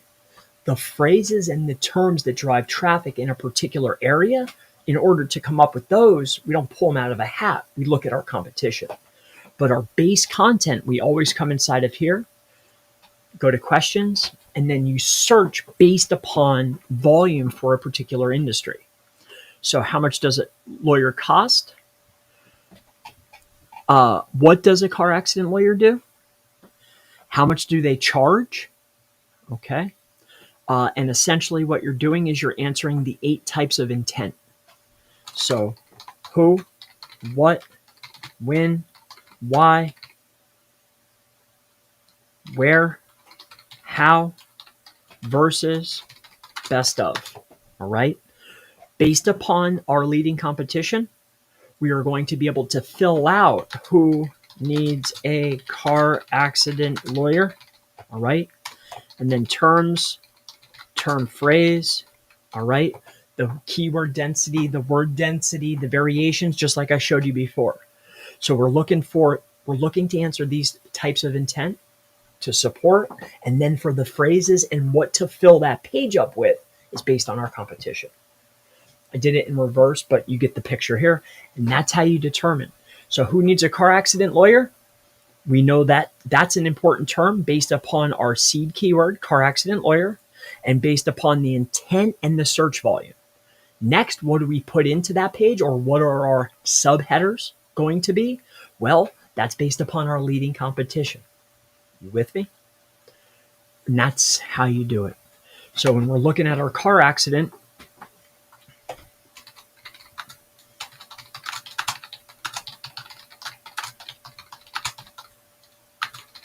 all right, title is going to be exactly that. Words, comp-based, it's the same exact formula. Comp-based word count, comp-based H tags. The only thing that changes when looking at informational is the context to the overall content changes based upon the leading competition. What search terms and variations is our competition receiving? And that's what we fill into the subheaders. Because remember, what does a car accident lawyer do? Well, there's probably 20, 30 headers that are on that page. Those pages are probably 2,500, 3,800 words long. There's a lot of topics that mean the same flipping thing, right? And I only want to do work that's going to drive potential sales and extract traffic. So this is very close to what we fill out internally. I hope that helps you out. I know it was a long explanation, but important. So Mighty Pen. When making service location pages, can I copy paste the service info and just change the city name and content, headlines, and schema? City name. Service location pages. So the Mighty Pen, to have your base content or have a template, yes. But you're going to need to make some other modifications to that page. There will have to be keyword gap analysis and page refreshing. Doing geo-modified will potentially be enough to get in the search results, but to rank, there will be more page refreshing and gap analysis going on. So initially, yes, but you're going to have to go back and there's going to be other work. I'd rather start with a base point. That way I could get everything done, get everything up. Like I'd rather have a base template that I know is going to be at least seen and rewarded. Like you'll have a much higher percentage indexation rate. Like the last thing I want to do is create 50, 100% unique pieces of content and then think about the words and the headers and everything, and then go back and replenish, replace, refresh, and do keyword gap analysis. I'd rather make one base template, launch them all, and then start the process. I don't want to have to make 50 and then start the process. But to each their own, my friend. All right. There's creating the pages with AI is easy. Getting the pages to rank is another story. So that's why when we're doing bulk pages or multi-location pages, we'll take a main template based upon the hardest city. That way we have the co-occurring words, we have the entities, we have all the information that we need at a relatively high density, and then we can make our modifications. I don't want to have to make 50 templates. It's too much work, too much time, and most clients don't want to pay. They don't want to pay. So Digi says, I'm used to doing location pages, internal linking to service pages, so I prevent a bloated website.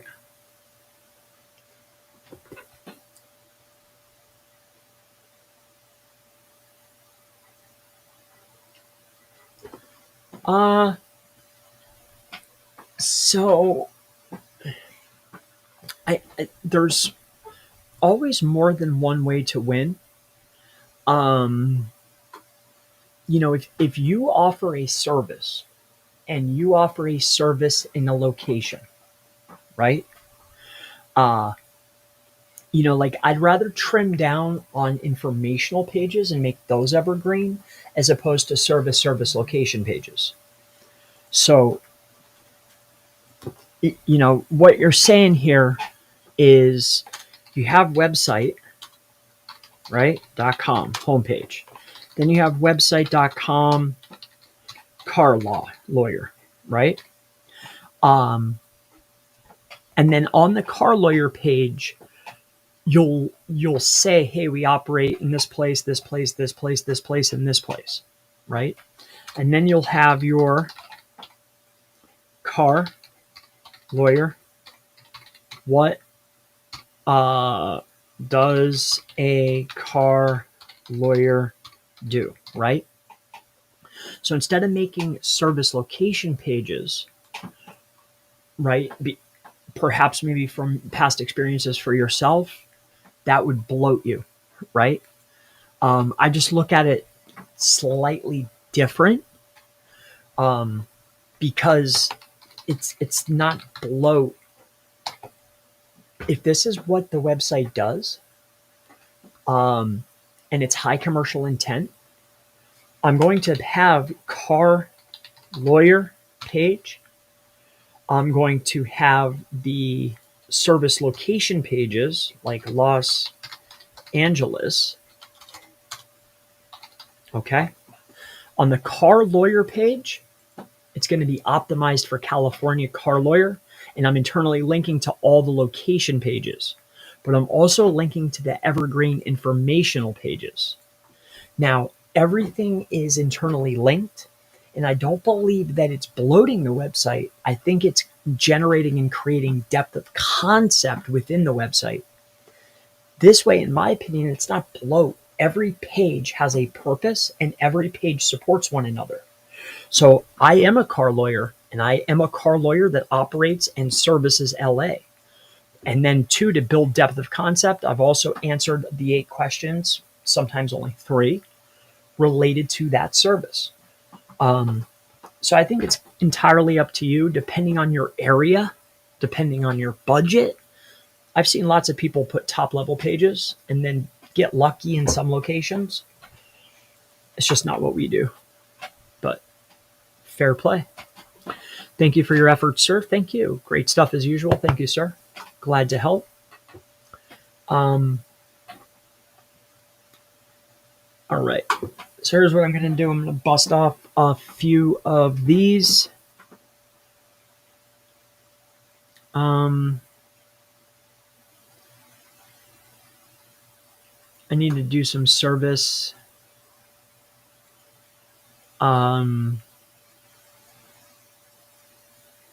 Like service videos, you know? So since we're already here, we're hot, we might as well just do it now.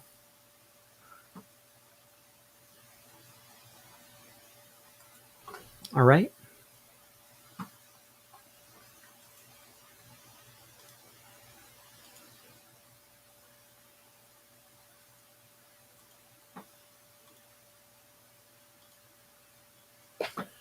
All right. Okay. So here, let's see here. All right.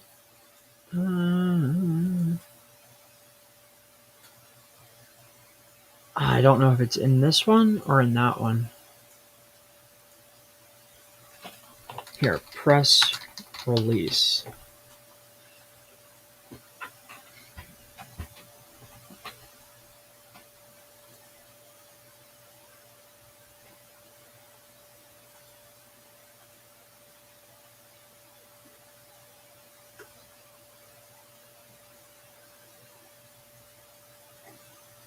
Okay. Here, let me come on over here. Let's go here, here, here. All right.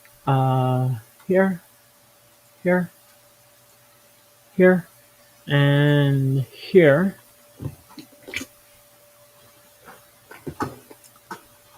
Okay, it's not in that one. It might be in this one.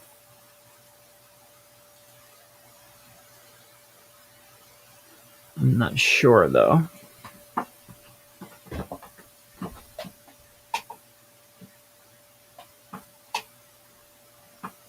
Okay. All right.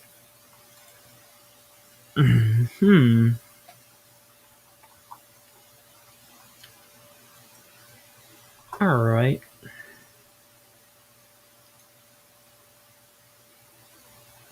We could duplicate. All right, so I guess I'll do a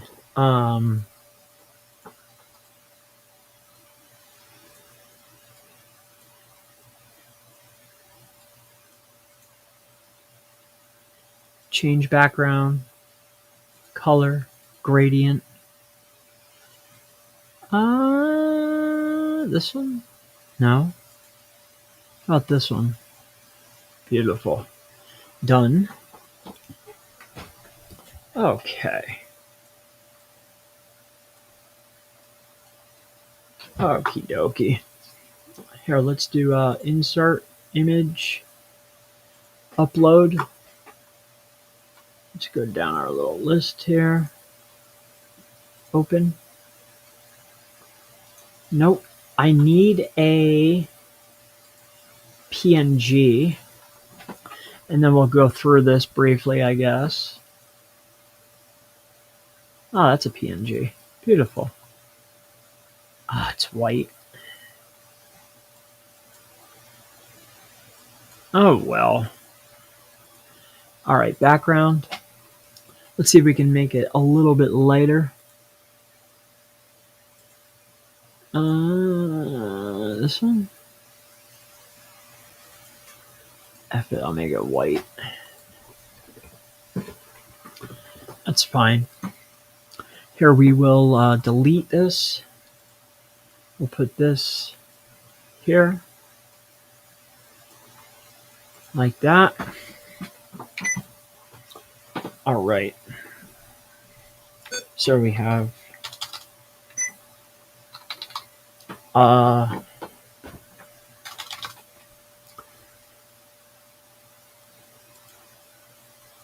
here, get rid of this and give me this. Oh, that is for this video here. That is for a young lady. This is for another job. Okay. Overview. Okay.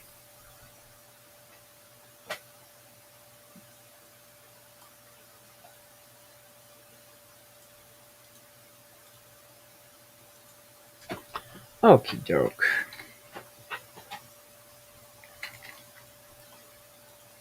Let's go to 6.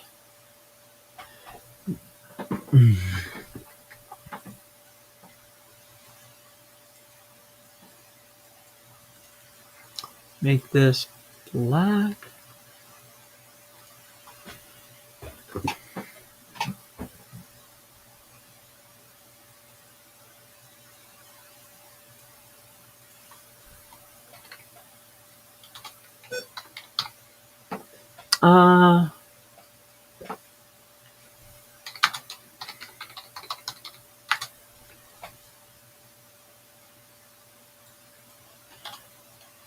Okay, let's make this bold, get rid of the underline, and the text will be this.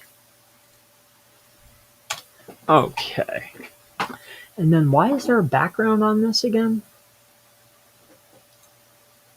What's up with this? Weird, man. Okay, insert text right here. V.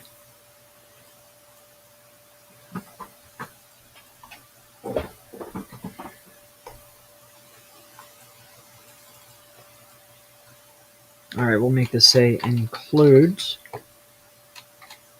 All right, and then this we will delete. So strange. Is this a photo or something? Delete. Ah, beautiful thing. Bring this down here. Take this, bring it up here.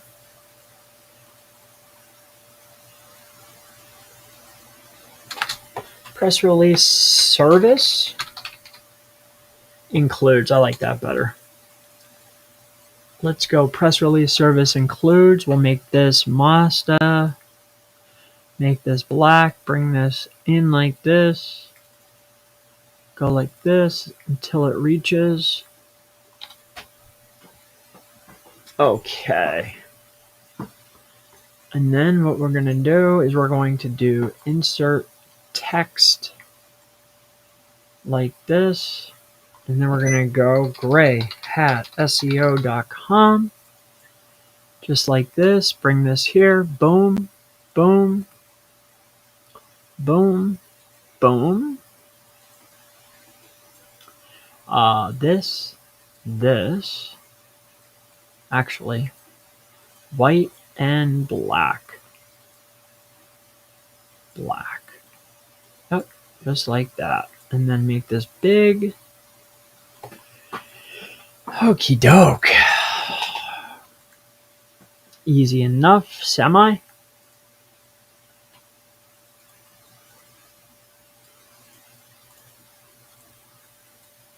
I like this here. Bring this down.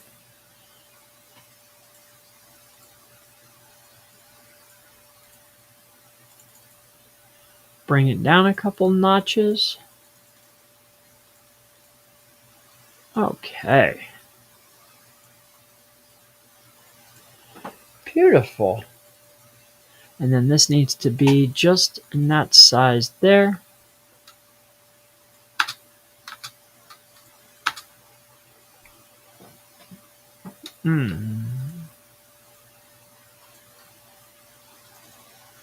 Make this white.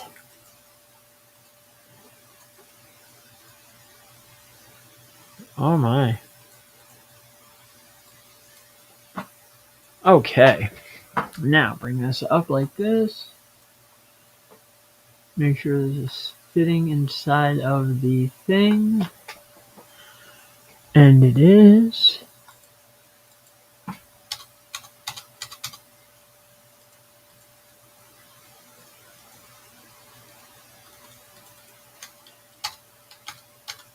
Okay.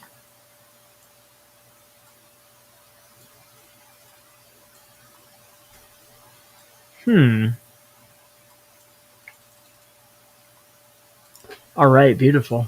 Make this this one and make it semi. And then let's make it big enough that we could see it. Okay.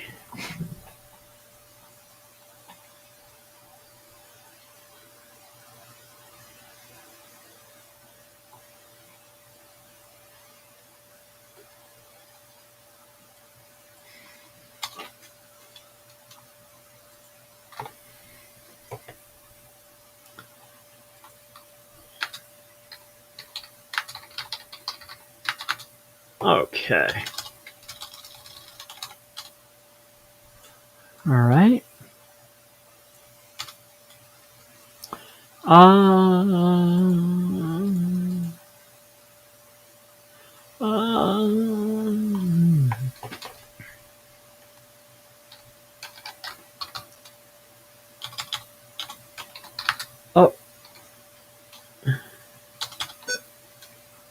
Up to 1,200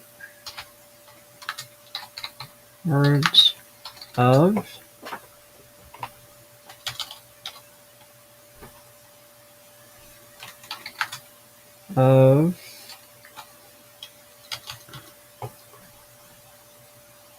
okay. I just have to fix this SEO optimized.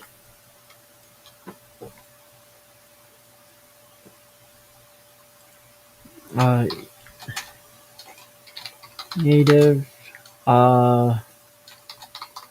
English writers.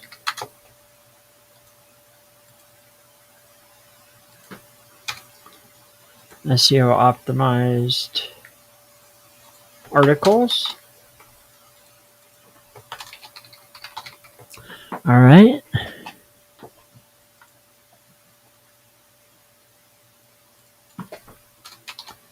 Distribution to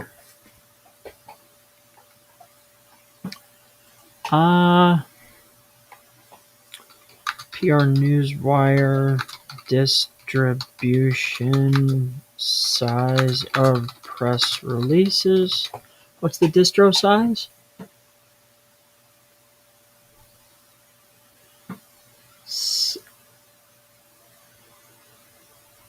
Oh, okay.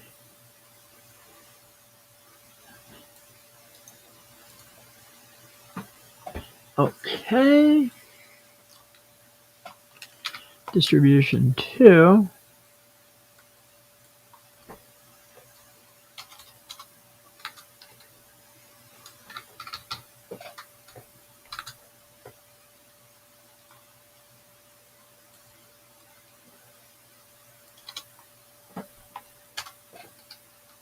12,000 websites, over 74,000 media outlets. Okay.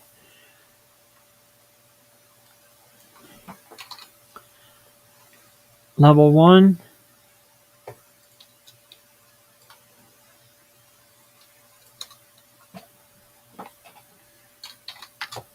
$600 placements guaranteed, right? Let's go. Okay. Level 2. 725 placements guaranteed. Oh. Okay. All right. Okay.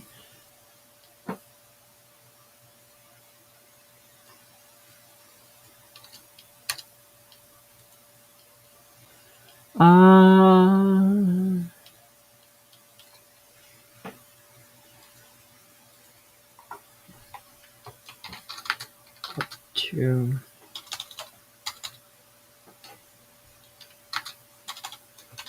up to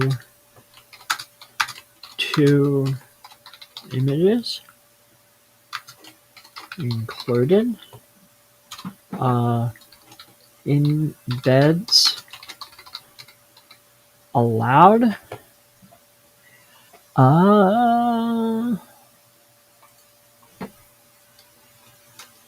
Video or video, site, map, embeds allowed. 1, so that's 1. 1 video, site, or map, or map embed. Okay. You're allowed to have 3. Okay.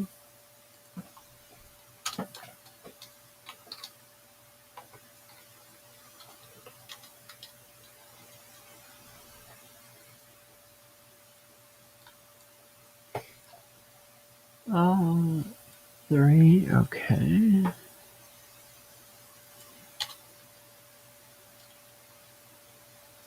All right.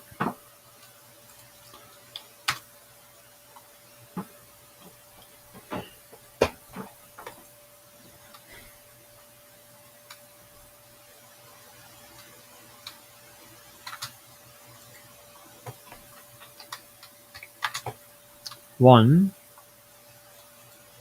Can I put the things around this? Is that okay? Is that okay with this?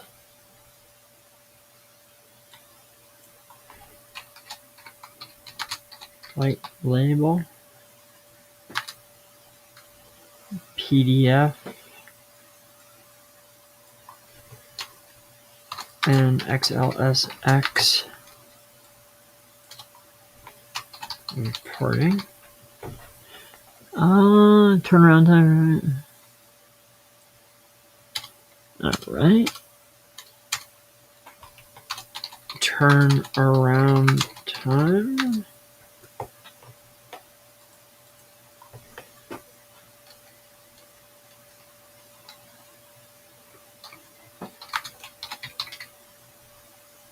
It's actually 14. Technically 7 to 30 depending on load. Regional or level 1s are 7.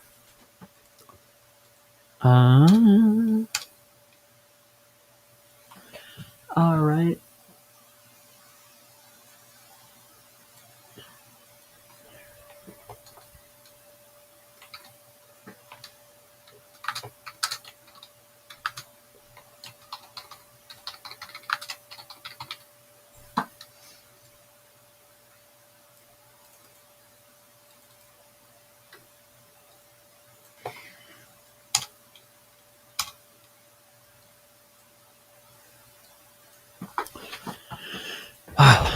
Okay, so 1,000 words, native English writers, SEO optimized, distribution to 1,200 websites and over 74,000 media outlets.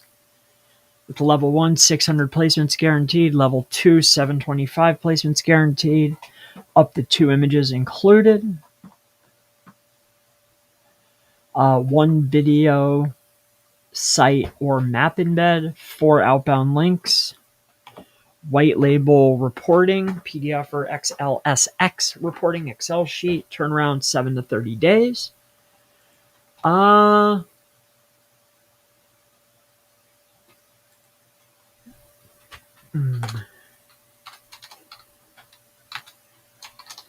gray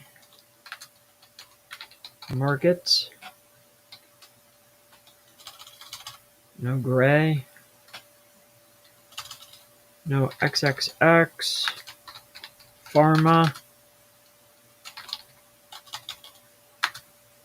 Or gray.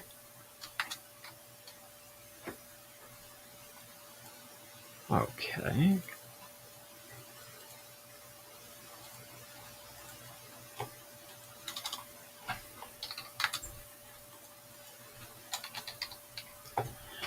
Yep. What else?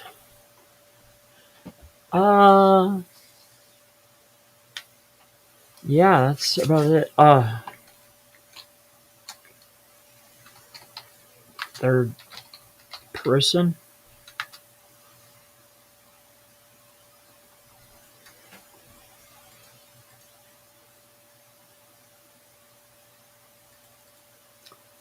Just to be clear. No brand promotion. Okay. These. All right. And then this.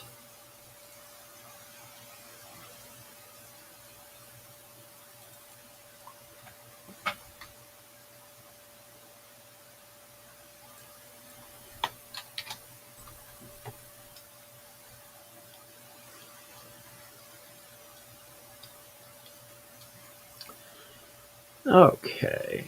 All right. I think that covers everything, if I'm not mistaken.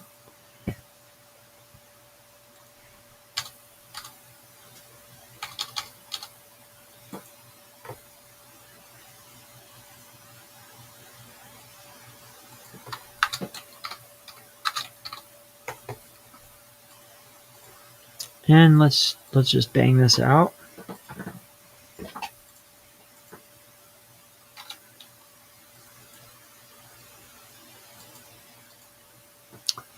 There we go. And then like this, like this.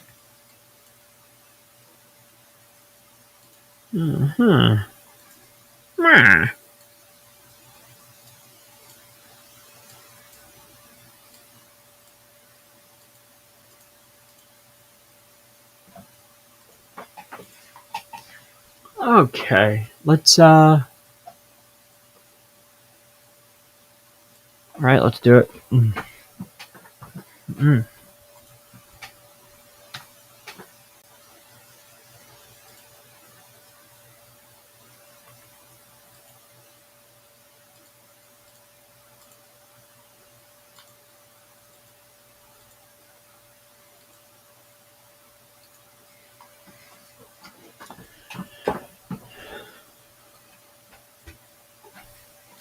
All right, so I guess we could just do it, right? Let's just take a look at this real quick. Take a look at this. Take a look at this. Is looking good.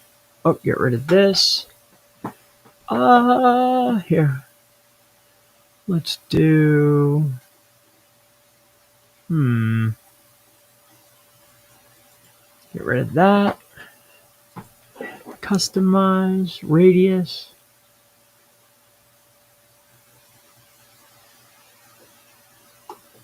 Yeah.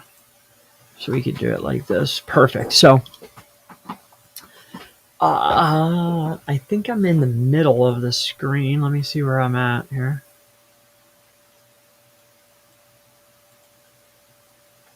Yeah.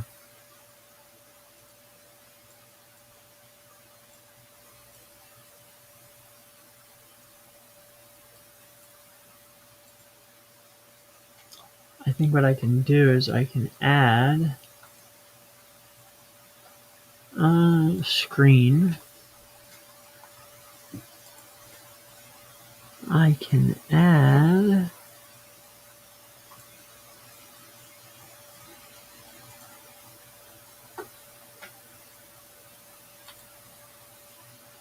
a specific screen, right? I thought I could. Maybe not. Maybe not. I don't know. Media. Video screen.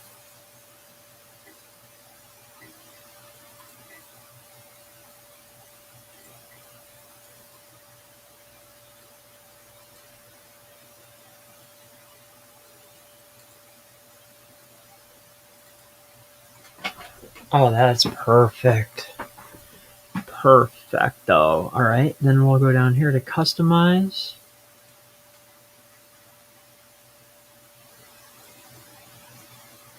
Excellent. I mean, I can't ask for much more than that, huh? Right?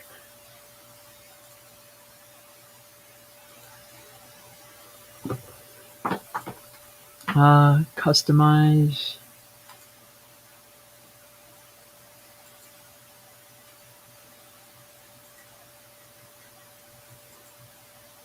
Oh. I'm going to do a circle. This. The name. Okay, get rid of this. All right, let's go here.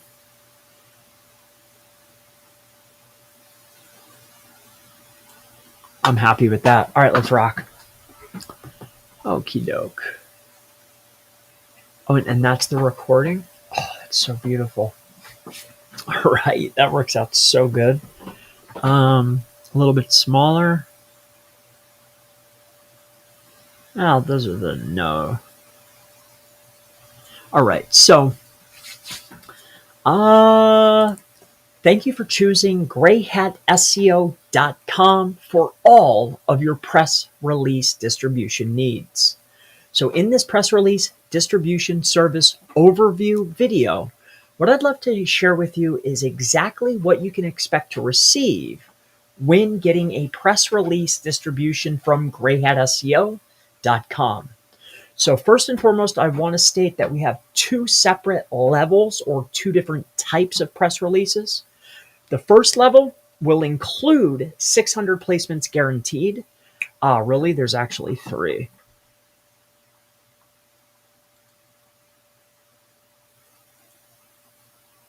Shoot.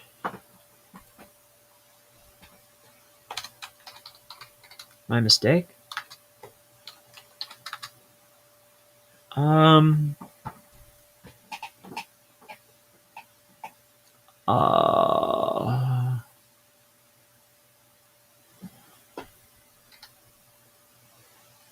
1,250 placements guaranteed. Oh, dang, I never get that one right. Level 1, level 2, level 3.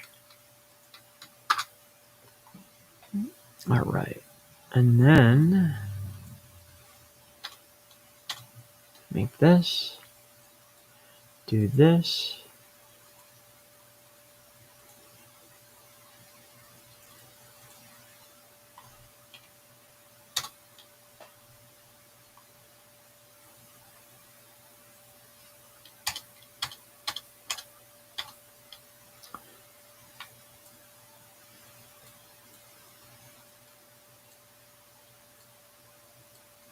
All right, now you can make this bigger. All right, perfecto.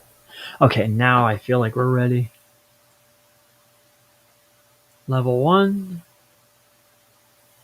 level 2, level 3. Okay, so there's that. Now I'm happy. Oh, I have to change back the screen. Oh, delete it. View docs. View.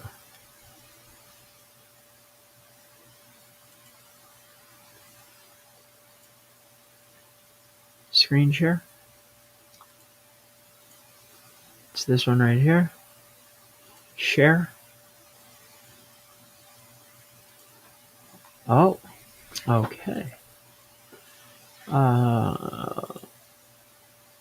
Level 3, share this tab instead. Yep. Okay. Now come back over here. Go here. Go here. Here. Here. No. This one right here. Beautiful thing. Make this a circle. Put it in the middle. Okay. Maximize. Add camera. Okay. Go here. Batting 1,000, Chris. Batting 1,000. Okay, now I feel comfy. Go back down to here. Oh. Fixed. This. Customize. Beautiful. Okay, that's a lot better. Okay. All right, so now we're ready to go. Thank you for choosing grayhatseo.com for all of your press release distribution needs. In this video, I'd love to share with you the press release service. Oh, dude, I could talk all day and never feel any kind of way. But it's like, I do these like little videos for myself, or I'll read a website for a client to make like a podcast or add a section to their site. And I'm like stumbling. In any case, I'll just pretend like I'm telling you. All right. And that'll be that. In any case.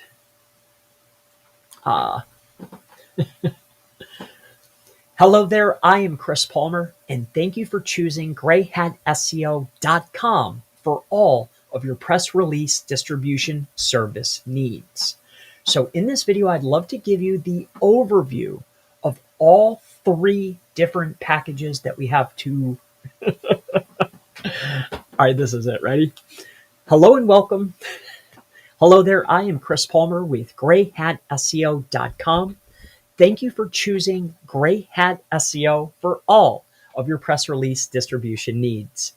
So in this video, I'd like to give you an overview of all 3 of our service packages. First and foremost,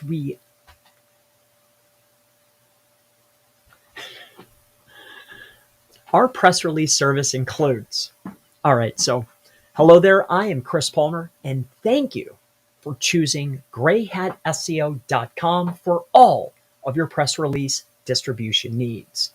So in this video, I'd love to give you an overview of all 3 of our press release packages, starting with level 1, then level 2, and level 3.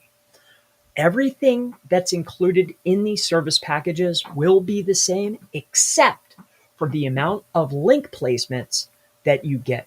So with level 1, you are guaranteed to receive 600 link placements. Level 2, 725 link placements are guaranteed. And with level 3, we guarantee 1,250 link placements.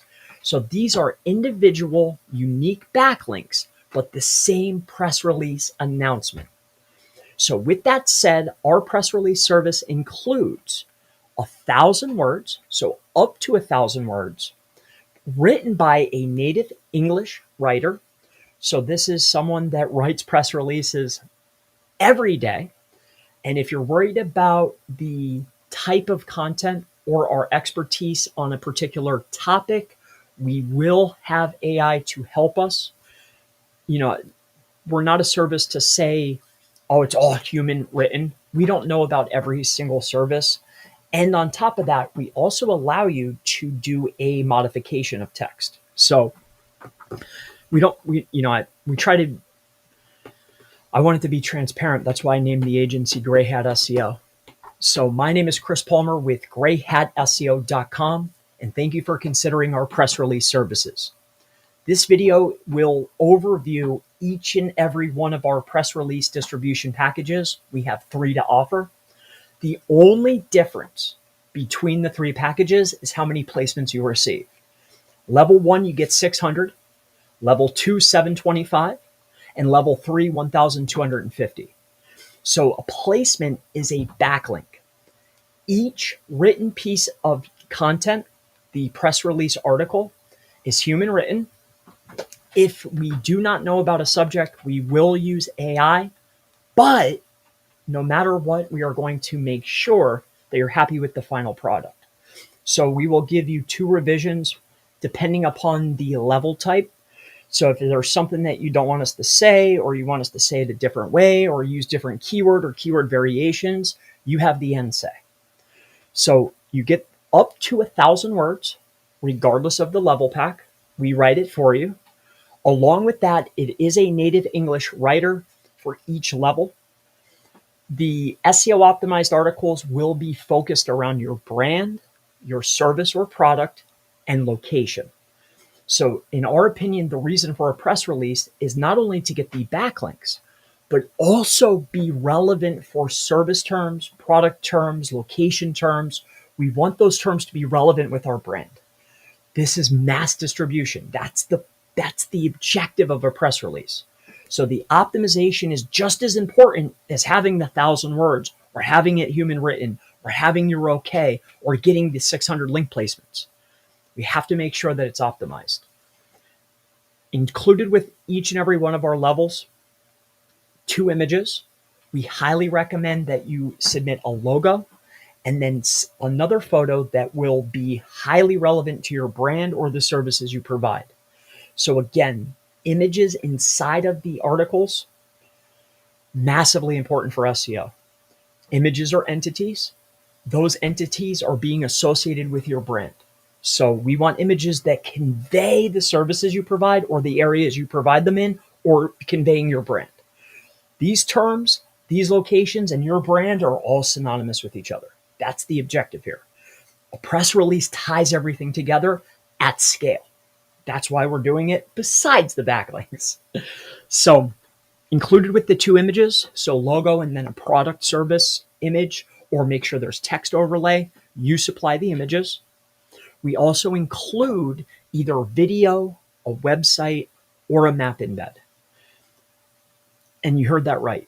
So video is very customary. You see this a lot. Not every single site will allow the video to display, but you can submit it to us and we will give it to all 74,000 outlets. The websites or the media outlets that take it, great. But if not video, we allow sites. A lot of other PR distributions won't allow the site. They'll just say, hey, no websites other than YouTube or Maps. But as long as you're not in the gray area, XXX, pharma, or anything derogatory, a website could be very valuable for you to embed across 1,200 sites. So video, sites, or your Maps listing. Be very cautious on the map listing, especially if you're going to be submitting multiple PRs. I'd much rather you put a Maps URL inside of a video and then embed the video, right? Or make a playlist targeting all of your services and then give us the playlist URL.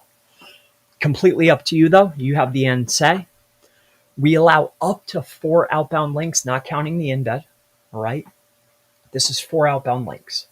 And how the press releases are formatted, title, main heading, subheading, subheading, subheading. And then at the very, very bottom, you'll see name, address, phone number. So co-citation, right? It's almost like a directory listing. You have your name, address, phone number, and a website link pointing back to your homepage. right? And then it will say the founder or whoever your media specialist is. It'll have their name and their contact information along with an email. So this is co-citation at scale, right? It's almost like building directory links. So you get that homepage link along with 3 inside of the article. Some PR distribution outlets, so some of the websites, will only allow 1 or 2 extra besides your homepage. But we ask you to submit as many as you can, up to 4, and we'll see what we could get placed. All right. White label reporting. So this means we're not plastering our name or our logo on your reports, regardless if it's for you or you're reselling it. Totally irrelevant to Gray Hat. Our only objective is to deliver a press release distribution with a large distribution in a very quick time at a reasonable price. That's the goal. Value exceeds cost in every aspect. Our link distribution, the turnaround time, the content, the amount of links, what we include, the sites that you get back. Our value exceeds cost in every aspect. On top of that, so turnaround time, expect 7 to 30 days, depending on the level. If you're doing a level 1, you'll have a fast turnaround time. Level 2, this can take up to 30 days, depending on your niche and time of year. And then level 3, that could take anywhere between 7 and 30 days. Expect 30 days or less, though. Written, optimized, updated, rewritten if need be. 30 days or less. So that pretty much wraps it up. So now that I went through that once already, my name is Chris Palmer. In this press release distribution service overview video, what I would love to share with you is our press release services. We have 3 separate packages. So I'd like to share with you what is included in each of our 3 packages, because everything that you get is equal across all levels. So the only thing that's going to change with our press release distribution is the amount of links that you get inside of your report. So level 1, we guarantee 600 placements. Level 2, 725 placements. And level 3, 1,250 placements. So placements mean out of the 75,000 media outlets that we submit to, we guarantee 600, 725, or 1,250. So these are going to be the same press release announcements, but unique backlinks pointing back to your website, right? It's the same release, unique domains. On top of this, depending on your level 1, level 2, level 3, level 1 is going to be more of a regional or local based. You're getting news stations, newspapers, media outlets, radio stations like Nebraska News or Digital Journal or Market Watch.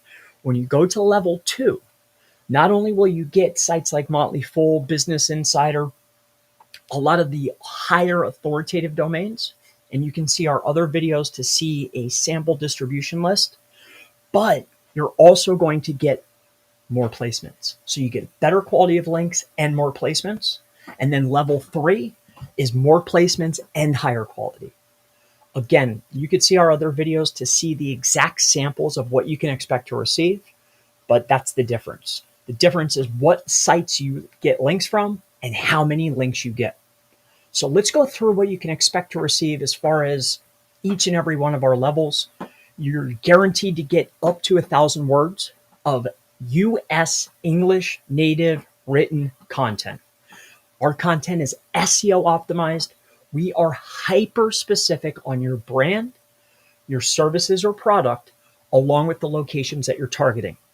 Note, the objective of a press release, in our opinion, is to have brand distribution and become synonymous with the services and the products you provide in the areas you provide them. We are training the model at scale here, right? I'm able to say whatever I would like. I can do brand sculpting, opinion sculpting at scale on some of the most authoritative websites online, right? Affordably, I might add. Alongside of this, our distribution network is 74,000 media outlets. So we distribute to 74,000 media outlets. 12,000 sites, but we guarantee 600 to 1,250 link placements, guaranteed. Alongside of this, we include 2 images, all right? You don't have to give us 2, but you supply the images. We recommend definitely sharing your logo with us. And then on top of that, if you have something that's hyper specific, maybe with text overlay on it related to the area or the services or your brand name, 2 images related to your brand, your service, and your location, right? We're building relationships here. On top of this, we will let you embed a website.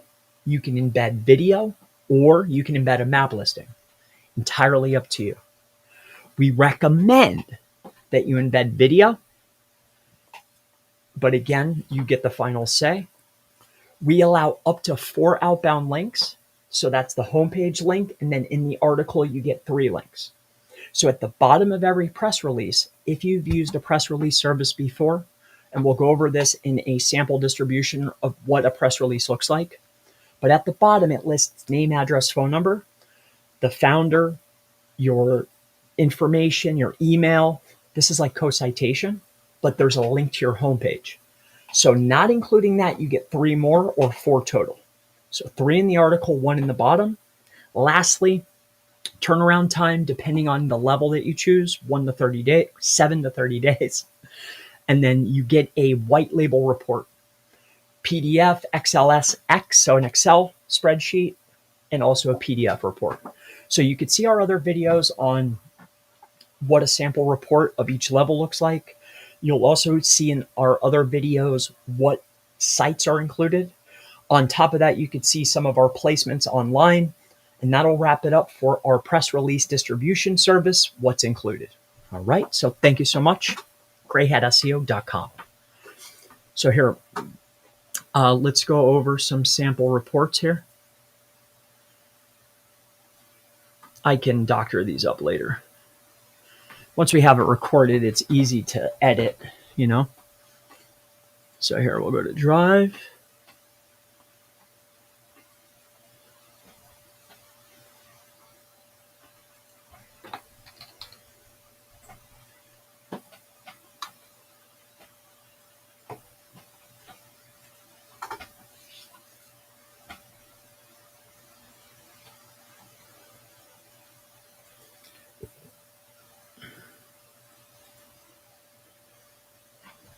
All right.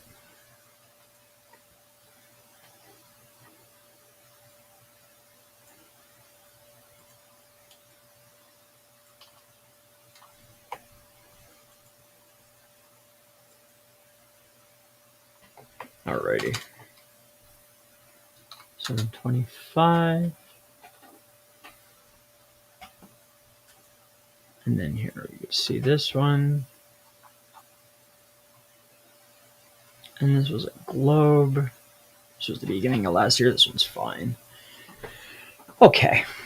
How many is here? Yeah, there's a lot in this one. So share this tab instead.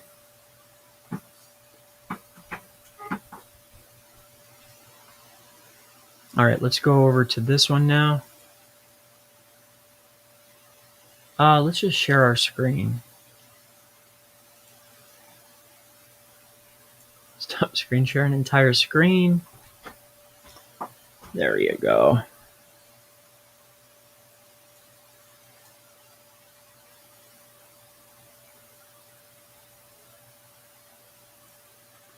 Beautiful.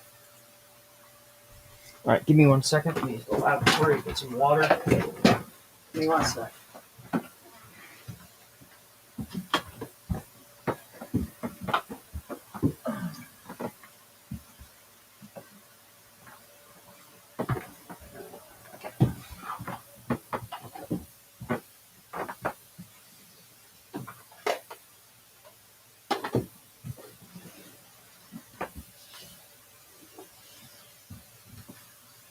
Give me 1 second. I'm go out before I get some water.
All right. So, got some water. Let's take a look at this. Oh, you're still with me. Cool. All right, let's go back over here now. We'll do this. The next one is sample. So let's just do that. We'll do samples. Okay. All right. So, hello there. I am Chris Palmer with GrayHatSEO.com. Thank you for choosing our press release distribution services. So in this video, I'd love to share with you some sample reports on what you can expect to receive when either investing in our level 1, level 2, or level 3 press release distribution services. So first and foremost, you can take a look at the screen and see what's included. But now let's go ahead and dive into the actual report. This will be a sample report, all right? So what we're going to take a look at first and foremost is our premium press release distribution, all right? So this is the premium distribution. And as you can see here, the quality or the authority of the sites that you receive is very high. So you can see sites like Yahoo, Yahoo Finance, AP News, Business Insider, PR Newswire, Morningstar, Benzinga. And then we start looking at websites such as KTLA. So I believe this is a news station. And you'll get a large mixture of news outlets, radio stations, newspapers, media outlets, digital outlets, along with authoritative links. All right. And they can also be authoritative based upon the location they're coming from.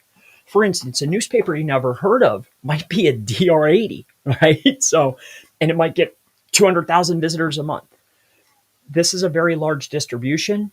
We did this press release for a law firm. And I want to point out to you, depending on your niche, right? The topic that you're talking about, the area that you're in, and how many releases we have for that niche or that area at any given time will wildly determine what links you receive back and how long it takes to get your reports. So up to 30 days, you will have your content written, optimized, and you'll have a report that looks just like this, depending upon your level, right? Your press release distribution service level, all right? So you can take a look for yourself at some of these sites. Below this video, there will be a link to this sample report, all right? And as you can see here, this particular distribution, even though we guarantee 725 links, this business owner had 923, all right? So this will give you a really good idea on what you can expect to receive when getting a premium PR distribution through GrayHatSEO.com. So the next distribution that I'd like to share with you. All right. So here we'll come here and then we'll do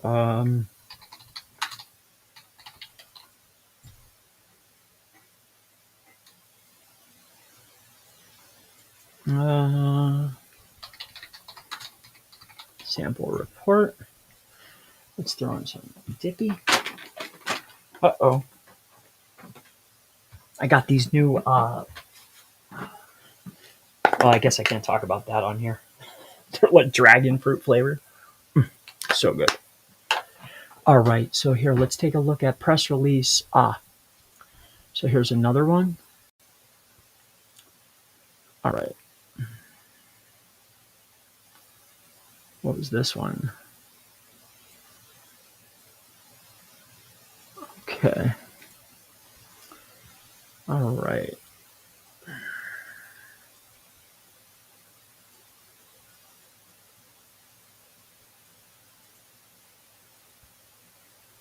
Let me see. What is this? Sample report. Finance. This one's a little bit different, but this is not the one I'm looking for. Press release. PDF. Let's take a look at this one. This one might be more recent.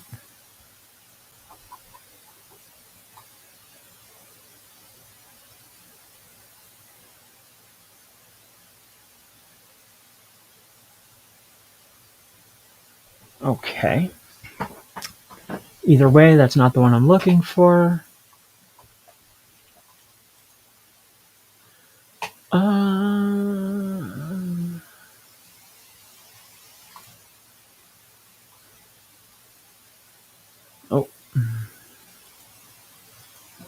I want to show that. I'll be getting in trouble. Oh, goodness.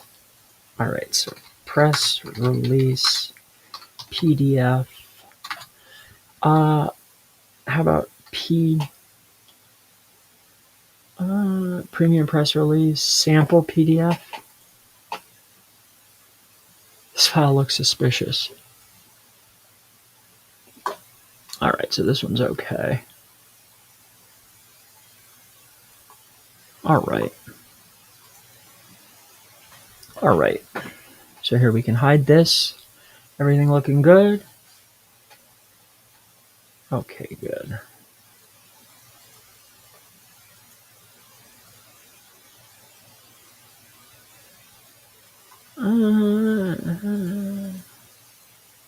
Here's the Primo. Okay. So I want to go from here to here. Got it. All right. So we'll do another one now. Hello there. I am Chris Palmer with grayhatseo.com. Thank you for choosing our press release distribution services. In this video, I'd like to share with you a sample of what you can expect to receive when choosing our level 1 distribution service package. So as you can see here, our service includes 1,000 words article, SEO optimized. On top of that, we distribute your release to over 74,000 media outlets. We guarantee 600 link placements with this distribution. You can include 2 images. You can include a website or a Google map or a YouTube video embed. And we include up to 4 outbound links. And we'll even give you white label PDF or Excel sheet reporting. So our turnaround time for this service is 30 days or less, oftentimes in less than a week for our level 1 packages. So I want to share with you a sample of what you can expect to receive. This is exactly what the report will look like. We can take off my face if you would like. But with that being said, we could send it to you in a Google Doc, if not a PDF, and you can create your own PDFs. All right. That's all we did. So with that being said, the syndication report will look identical to this. We guarantee 600 links being placed, and you can expect to receive sites like Benzinga, MarketWatch, Fox News, Nebraska News. You can take a look for yourself here. So I'll scroll down: Digital Journal, AZ Central, Daily Herald, The Times, The Call. There's some very high DR or very high DA websites, some very high traffic websites also. However, depending on your niche, your topic, the area in which your business is, and also our actual distribution, like how many we're distributing throughout the month, this will wildly determine what sites you get placed on. So if we just did 3, QuickBooks integrators, I highly doubt it, but this is the finance niche.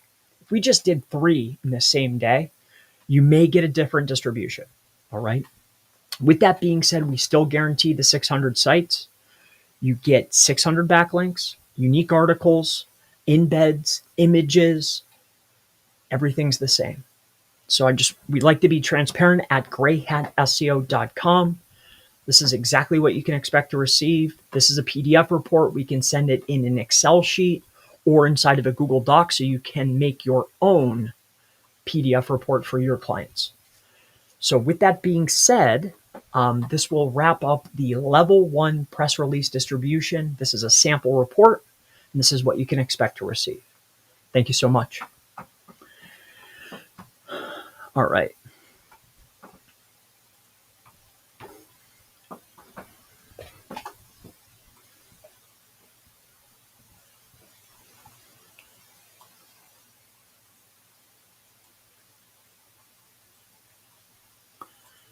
All right.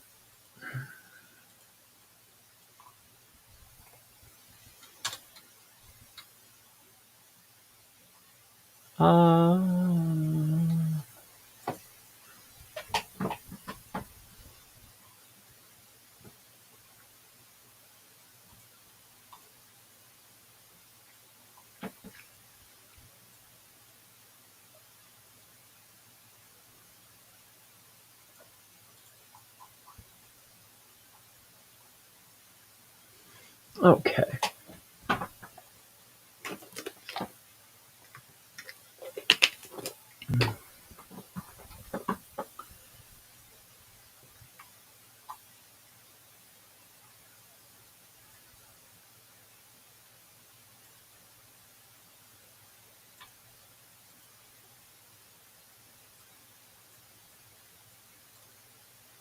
All right. So this right here will be a sample PR. So I guess that's what we'll do now. So let's just go ahead and do it. Hello and hello there. I am Chris Palmer, the founder of greyhatseo.com. And I want to thank you for taking the time to consider our press release distribution service. So in this video, I'd like to share with you a sample press release. So this will be a sample of one of our recent press releases, and this way you can see exactly how it's written. You can see the formatting, what images were included, the embeds, the outbound links, the co-citation at the bottom. But before you take a look at that with me, I'd love for you to just take a look right now and see what's included. So up to 1,000 words, native English writers, SEO optimized for your product, your brand, your service, your location. SEO optimization is crucial for us. On top of this, we distribute to over 74,000 media outlets, but we guarantee, depending on your level, 600, 725, or 1,250 placements. So depending on your level determines the quality or the authority of the links you receive and how many links you're guaranteed to receive. All right. On top of this, you get up to 2 images. We recommend a logo, and we allow you to embed either a video, a website, or a map. And then, if that wasn't enough, you can also include up to 4 outbound links. So our turnaround time is less than 30 days, depending on your level. Most of the time, it's faster. Unfortunately, or fortunately, we don't allow any XXX, pharma, or gray area. Articles are written in third person and they cannot be brand promotional. With that said, let's go through a recent release so you could see exactly how it was written and what you can expect to receive. So we're going to head on over to a distribution. And as you can see here, this was a distribution for a level 3. All right. So there's tons and tons of different links. This was very recent, but we will take a look at a website that's very well known. So that way you can see exactly what you can expect to receive. All right. So this was on March 26th of 2025 for a brand called German Car Depot. All right. So when you take a look at this, you can see that we are putting the brand first, and the co-citation we're building is with Carfax. Of course, you get the final say. So we're not going to use someone else's name or link to someone else unless you want to. So with that said, we have a image. All right. So this image has text on top of it, and this article at the top has a date, entity, state abbreviation, entity, and of course a city, Hollywood, entity. So we have a date, a city, and a brand right front and center. On top of this, we have our image, which has our text of our brand on top of it. Excellent. And then you can read for yourself how this content is written and how it's formatted. Now, depending on the site will determine if they allow the embed. So this client may have asked us to put an embed, but sites have the end discretion if they're going to include it in the article or not. Okay. So as you can see here, this is non-brand promotional. It's more of an announcement or a congratulations related to this car brand, car repair brand, I should say. It's written in third person. It's factual. It's given historical information. We have quotes from the owner.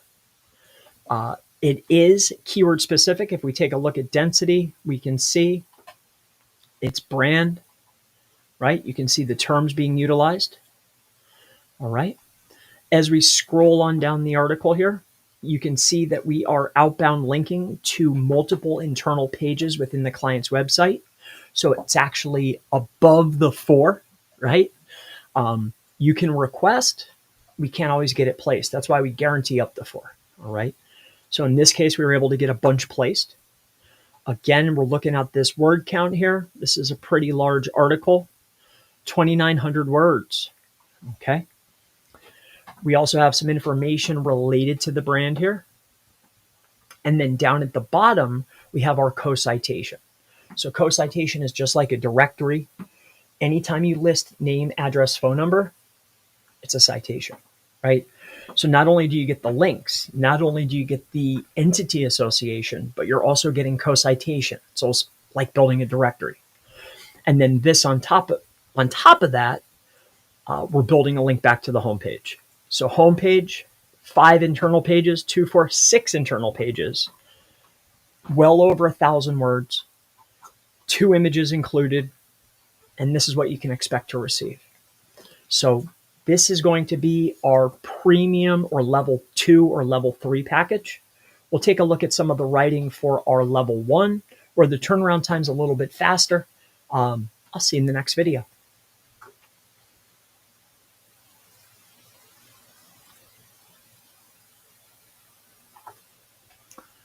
All right. So here, let's see if we can do...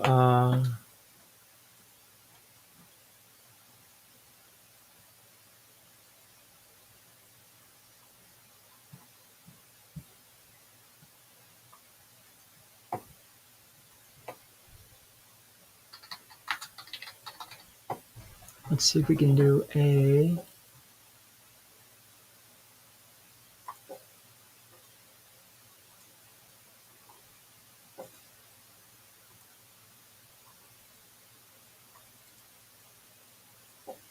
Here we'll go.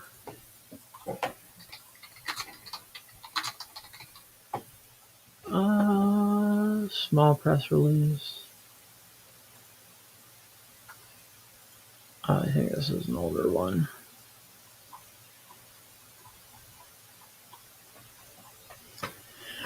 All right.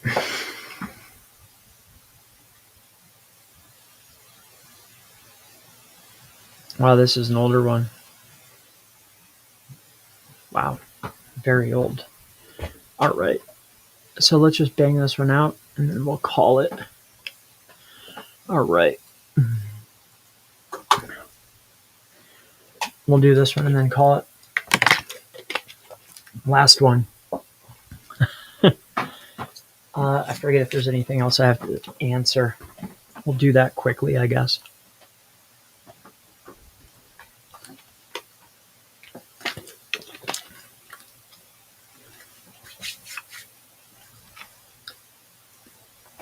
All right.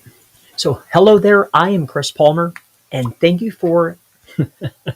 Hello there. I am Chris Palmer with grayhatseo.com. And in this video, I'd love to share with you a actual press release that's been written and published from I'm getting tired. It's time for bed. Last one. I think it's the last one. Hello there. I am Chris Palmer, and thank you for choosing grayhatseo.com for all of your press release needs. In this video, I'd love to give you a sample or share a sample with you of an actual article or an actual release that we created and distributed from oh goodness. Actually, Let's just go get that because I'll be clicking around. All right. Hello there. I am Chris Palmer with grayhatseo.com. In this video, I'd love to share with you an actual press release that we wrote and then distributed from our level 1 package. So our level 1 package includes up to 1,000 words written and SEO optimized, and it's written by US native writers and speakers. Alongside of that, we distribute our releases across 74,000 media outlets, and our level 1 placement is guaranteed to receive 600 backlinks. So that same release, 600 placements. So alongside of this, we want you to include at least one image. So usually your logo, but you could submit 2 if you would like. We also allow an embed. So that could be a video, another website, one of yours, or alongside of that, a map embed. So your Google Maps listing, you can embed it right into the release, distribute it across 600 sites. Very powerful thing. Be mindful though. On top of that, we allow up to 4 links. So 1 homepage link in the bottom and then 3 in the article. And then we give a white label PDF or XLSX spreadsheet for white label reporting. So our turnaround time for our level 1 package is 30 days or less. Oftentimes, these are turned around in a week or less. So 30 days or less is what we guarantee, but level 1 is really quick. So no triple X, no Farman, no gray area. The articles have to be written in third person. We take care of that for you. And no promotional PR. So here, let me share with you an actual example here. So as we scroll down, you can see this is an older one. So the purge rate for this site is relatively slow. This is a release we did a while back and it's still up. And this is on a relatively authoritative website. So what I want to outline for you is what you can expect to receive, how it's written, the placements, the content, the copy, the images, the embeds, if there is any in this one. I just want to give you an idea, an overview of our level 1. So as you can see here, we have our brand name and we are putting it right beside our primary keyword or our primary service term. All right. Alongside of that, we have our logo right here. Boom. And I believe the logo is also linked back to a page or to your logo URL on your website. So we're going to associate first and foremost the state and then brand. This is almost every single release that we do. We also include the date too. You can see how many words this is. We'll take a look together. And this is our level 1. So 3,100 total, but it's bringing in some other stuff as well. So up to 1,000 words. Word density is on point, at least for the brand, and I keep seeing the same primary term being repeated. We don't add this, the website owner does, so we have no control over that. Here's another link to an internal page, all right, and it has a anchor-rich text, all right. We have a quote from the media contact or the founder of this particular company. Again, we have no control over this here, these ad placements, that's site owner. And then down at the bottom, we have the company name. So almost like a co-citation, a directory. Anytime you see a name, address, phone number with a link back, it's almost like a citation. It's co-citation. It's a directory listing, you know, it's an authoritative PR directory listing. So here's the name, email, all right, and it goes to a catch-all, so that way you're not bombarded with spam email. Alongside of that, phone number, and then it lists the section in which your release was distributed. So there's all different types of topics, niches, regionalities, geolocations, countries, depending on your niche, where you're from, what you're doing, the time of year, that will wildly determine what's included in the release and the turnaround time. But we guarantee 600 links. So you can see here, not too bad. I wanted to give you an idea of what you could expect to receive in level 1. Images, outbound links, the content, you can see for yourself. Thank you so much for considering Gray Hat SEO. This is our level 1. This is an article that we distributed across the level 1 network. Thank you so much. And I'm Chris Palmer with grayhatseo.com. All right, so that's that. All right, we did what's included. Okay.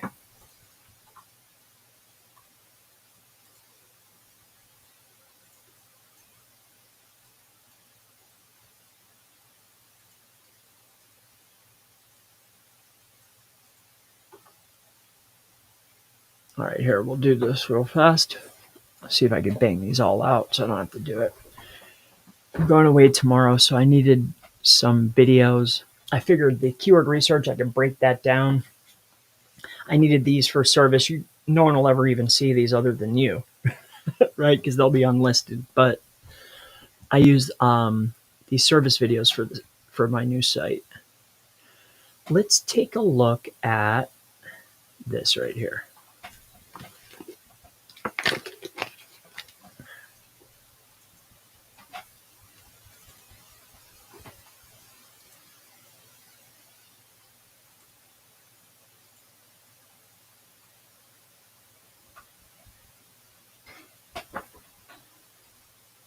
All right.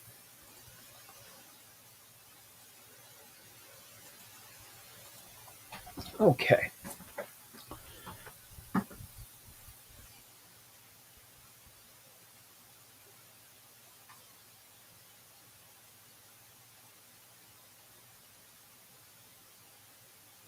All right. This is going to be who's it for? Or what kind of links, I should say.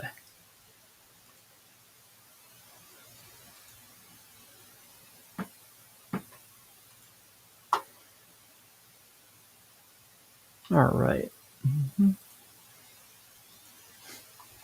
Okay, are we still good? Golden, golden, golden, golden. Good. All right. So, all right, we're going to do another one here. This will be what kind of sites do you receive inside of a press release? All right. So, hello there. I am Chris Palmer with grayhatseo.com. Thank you for considering our press release distribution services. So in this video, I'd like to share with you the type of websites that you receive backlinks from when getting one of our press release distributions. So I'll go through a list of links from a live report and share with you the different types of links that are included. This could be anything from authority websites, local newspapers, radio stations, media outlets. There's tons of different distribution types. So I'll share with you those, but first I want you to please go over what you get with each of our distributions. We have 3 different levels. On top of that, you get 1,000 words, native English writers, and they're all SEO optimized. Alongside of that, depending upon the level you choose, you get 600, 725, or 1,250 backlinks. Same article. It's a press release distribution, but the amount of links you receive and the authority of the links you receive varies depending on package. Alongside of that, you can include 2 images, an embed of your choosing, and up to 4 different outbound links. So we give white label reports in PDF or XLSX style, even a Google Doc as you're about to see, and our turnaround time is 30 days or less, depending on the time of year, the package you choose, and your requirements. So we don't allow anything gray area. It has to be third person and no promotional releases. With that said, let's go through what type of sites you receive. So I'll go down this list. This is a sample report, one that we did relatively recently. And this video will go through what type of sites these are, all right? What you can expect to receive. So Yahoo Finance, all right, this would be considered an authoritative media outlet, all right? So Yahoo Finance, if you've never seen it before, here's what they look like, all right? Yahoo, very well-known search engine. This is a media outlet, right? They list all types of news, PR. They do tons of articles daily. So this is a media outlet. This is a publisher website, all right? Same with AP News. Now, when we start looking at sites like Business Insider, this is a media outlet, but it's a niche-specific authoritative media outlet. So they primarily focus on financial type of releases, right? So with that being said, if you're a business owner, almost every business is related to this site right here, right? It's a financial service. So this right here is going to be a niche specific authority link. Global Newswire. So this is one of the distribution networks that we utilize is Globe. So it's a notified product. This is a news, like a PR distribution newsroom backlink. They're very authoritative. They stay indexed. They're pretty strong links. And they're based upon the actual category or niche that you're in. So you generally will get a company profile, and you'll also get a newsroom link, just like this one for this company here.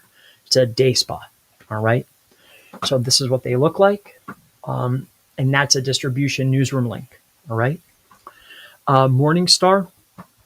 This is a regular media news outlet. It's relatively authoritative, but this is an outlet. Okay. This is a digital outlet. Benzinga, same thing. Authoritative outlet. This is a publisher website.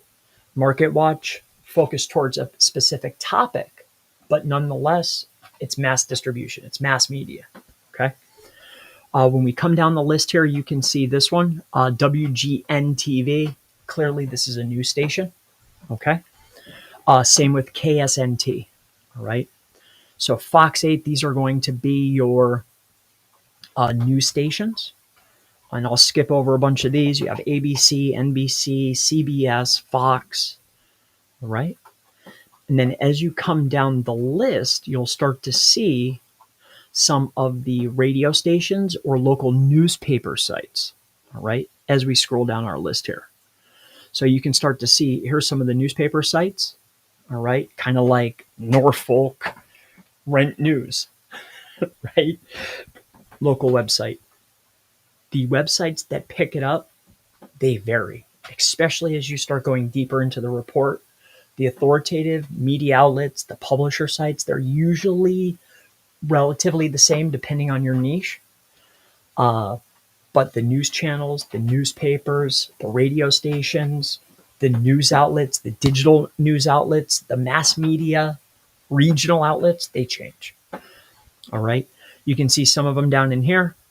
I see news stations, newspapers, radio stations, and that's really what you can expect to receive are those types. You have your authority, you have your newsrooms like this, you have your mass media like this, you have your niche specific mass medias, right? You have your news station media outlets, right? As you scroll down, you have stuff like newspaper or niche specific newspaper, radio stations I see here. And that's pretty much all the different types. Again, the distribution or the actual links you receive are wildly dependent upon which level package, also what niche, and who picks it up. So we distribute it out to the same 74,000. Who picks it up will vary. All right. Also, what they include varies, like how many images, how many embeds, how many outbound links. What type of embed do they include? How many words do they include? What kind of density do they include? You know, each of the sites has liberty to trim down the actual article. So like if I click on this Vigors one, if I scroll down, see, look at it. It's just name, phone number, and a link. Just co-citation, right? I don't know exactly who this is, but it's a newspaper link. So that's going to wrap it up for this release. These are the different types. This is the type of backlinks that you can expect to receive in a press release distribution from grayhatseo.com. Thank you so much. All right. Any last ones before I call it a night?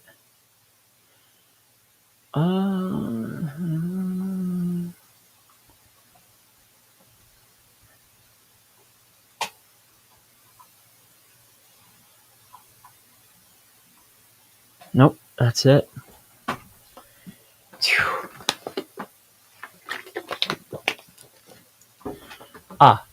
Here, I do have one last thing. All right. So here, let's go to PNA.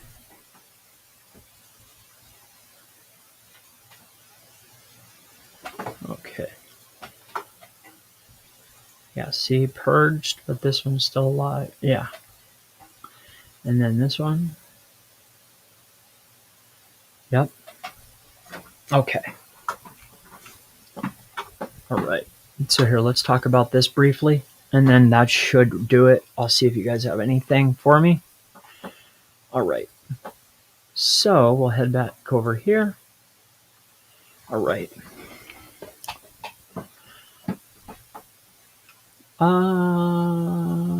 Okay.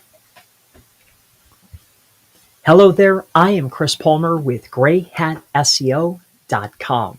I'd like to thank you for choosing Gray Hat SEO for all of your press release needs, but I'd like to cover with you what site purging is when... Hello there. I am Chris Palmer with grayhatseo.com. In this video, I'd love to give you an overview of what a purge or a site purge is in relation to press release distributions. So most distributions, the purging of links and articles is the last thing you'll ever see anyone talk about. So that's why we are. It's something that you rarely see anyone talk about, but it happens to every single person that gets a press release. So we're going to go ahead and cover it. I want to share with you a release that we did in 2022. All right. So as you can see here, we had a press release, a level 1 press release that was distributed back in 2022, July 25th at 1 o'clock. So we did a press release for PNATC. They're QuickBooks integrators based out of New York.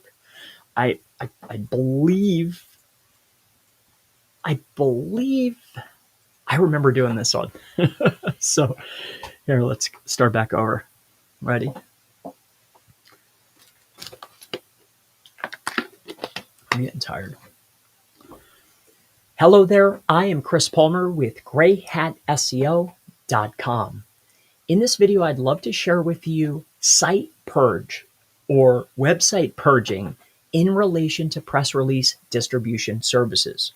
So this is the thing or the action that happens to everyone who buys a press release, whether it's from Gray Hat SEO or any other service provider, but no distribution channels talk about it generally. So this video will outline or showcase or overview what site purging or link purging is when getting a press release distribution from us and a lot of other services. So we're going to go over our press release that we did in 2022. And we actually did a release for a company. I'm going to have to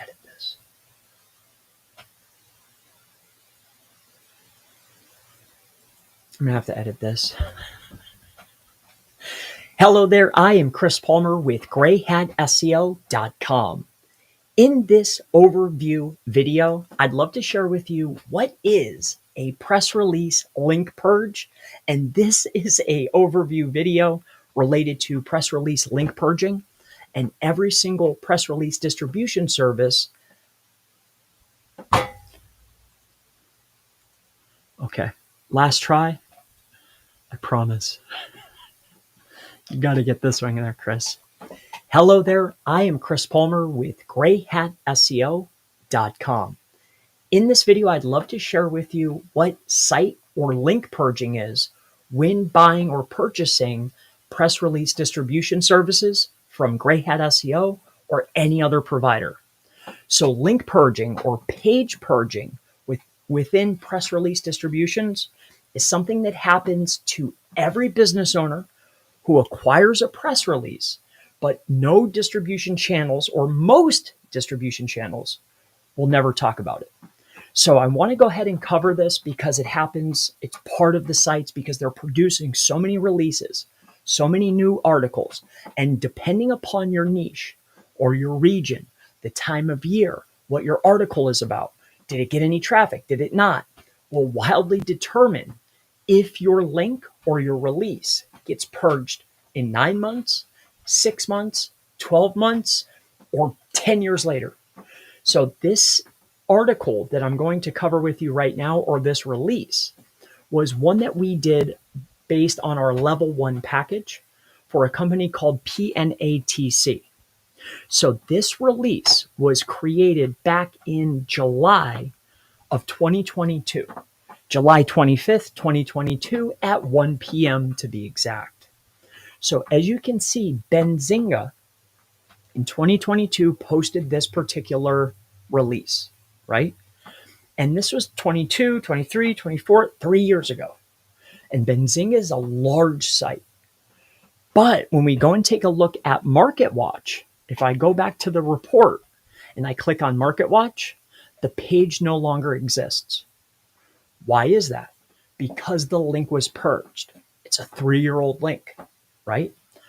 Depending on the site, depending on the niche, depending on how it's written or how much traffic you receive, or did you get any links pointing to the main site? This will determine if the link or the release gets purged, removed from the index, from the site that you got the link from, all right? Most sites are 9 to 12 months. Some, like Benzinga, it's been years. So as we go through this particular release, all right, here's another site, all right, RFD TV. So again, page was purged. They gave you a, sorry, this is gone, right? But if I take this, let's go out to Google.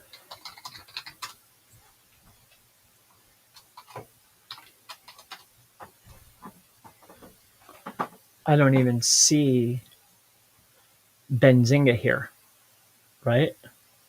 So how about all in title?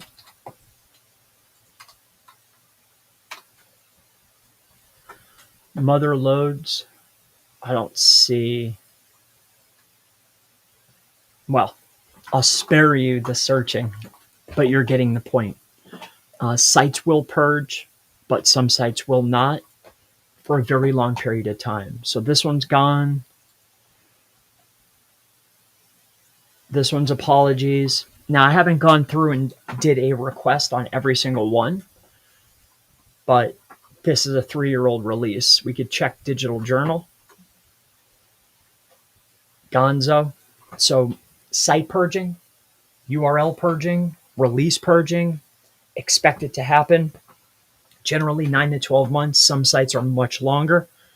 And that's it. That's what I wanted to cover. So this is site purging. Yeah, I don't know if anyone talks about this. Let's go double check. Press release, URL release purging. Oh, no E.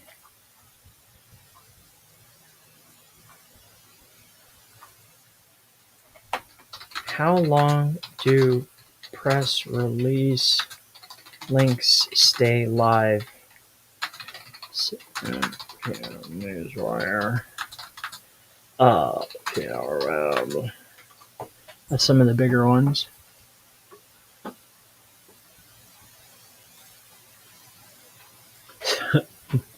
There's like nobody going out and saying it. So none of the big ones, but irrelevant to Gray Hat SEO.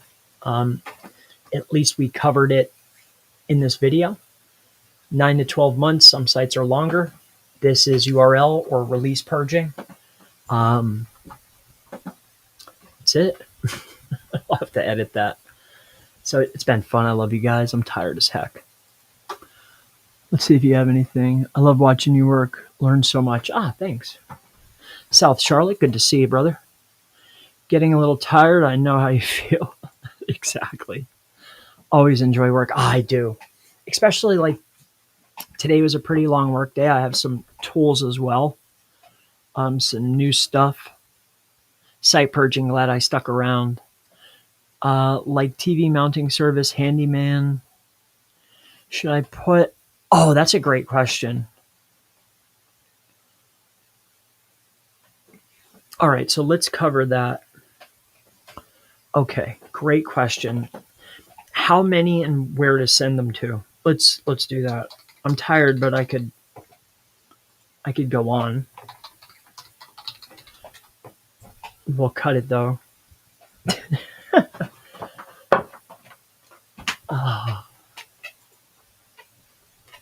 I slept today. I didn't have a client meeting until 11:30, so I slept till like 11, which is not a usual thing. So I don't feel that tired, to be quite honest. Kind of. Now. But here.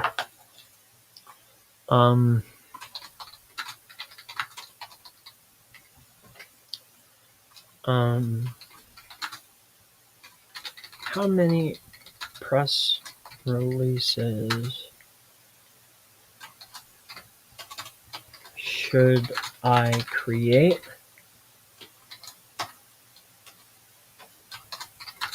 How often to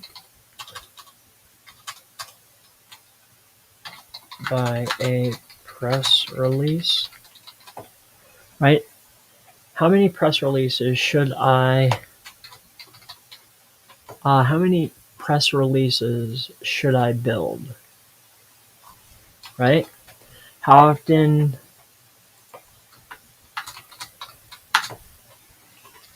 How many and how often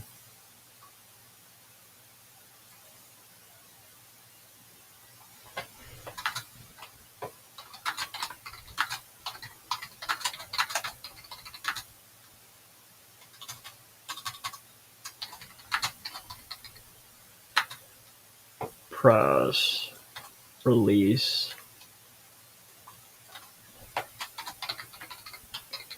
distributions? Oh, I know that's wrong. Let's go see. That'll be a good one. And then we'll talk about the pages. Good. How about press release distributions? Did I get it right? Oh, good, Chris. We'll go down here. How many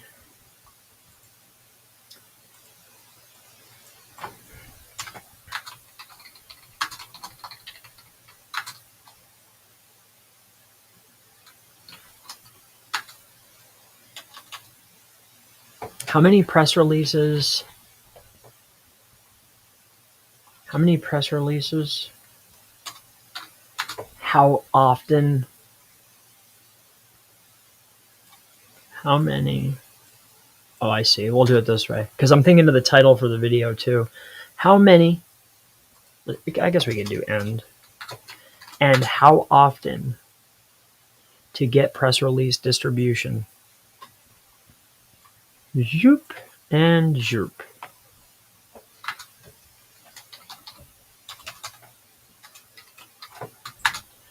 All right.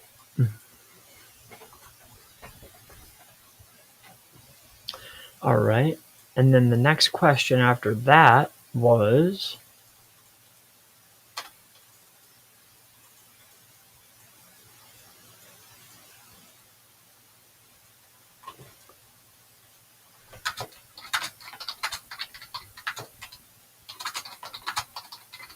There we go. Press release distributions. That's it right there. That's the title. How many and how often? Got it. And then the next question is,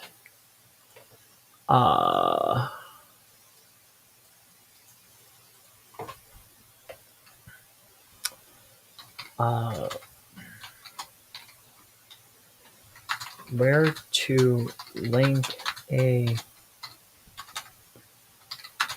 press release. What web pages to link a press release to?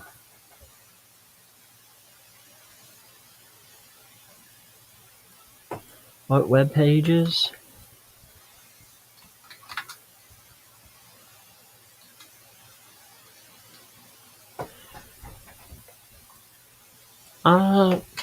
What anchor text?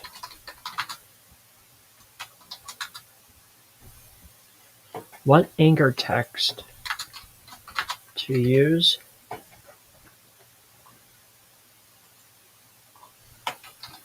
How many pages to send SEO press releases to? How many pages to send SEO press releases to? There. Okay. Question mark. Put this here.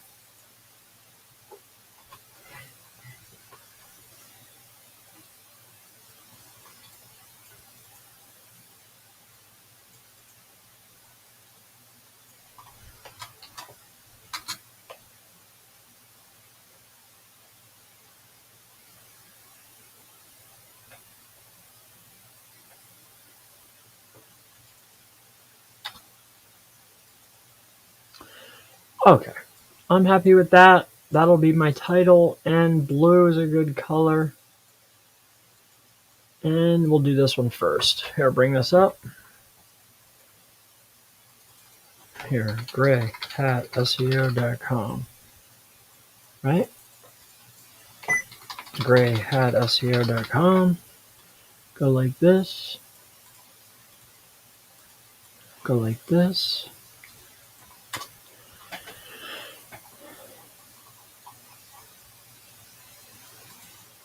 This, and this, and this. Okay. Now this, this, this. Okay. Here we'll do grayhatseo.com. Uh-oh.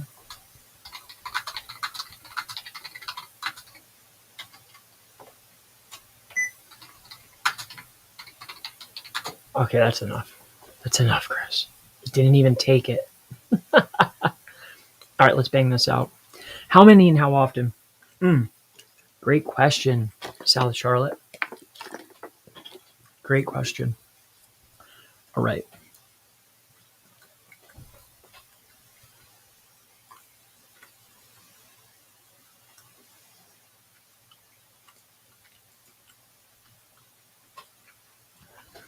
Okay. So how can I outline this? Oh, I know how. By grabbing a report.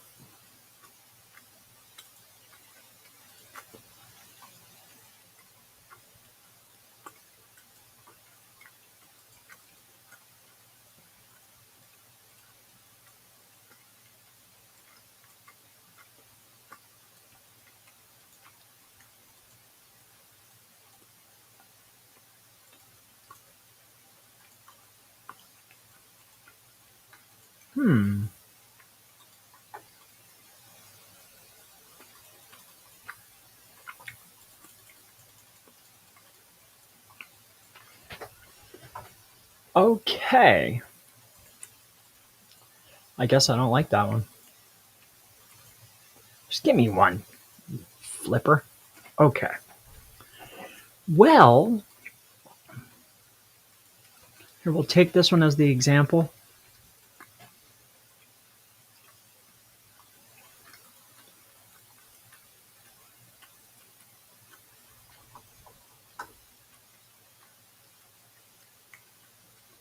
What's going on with this?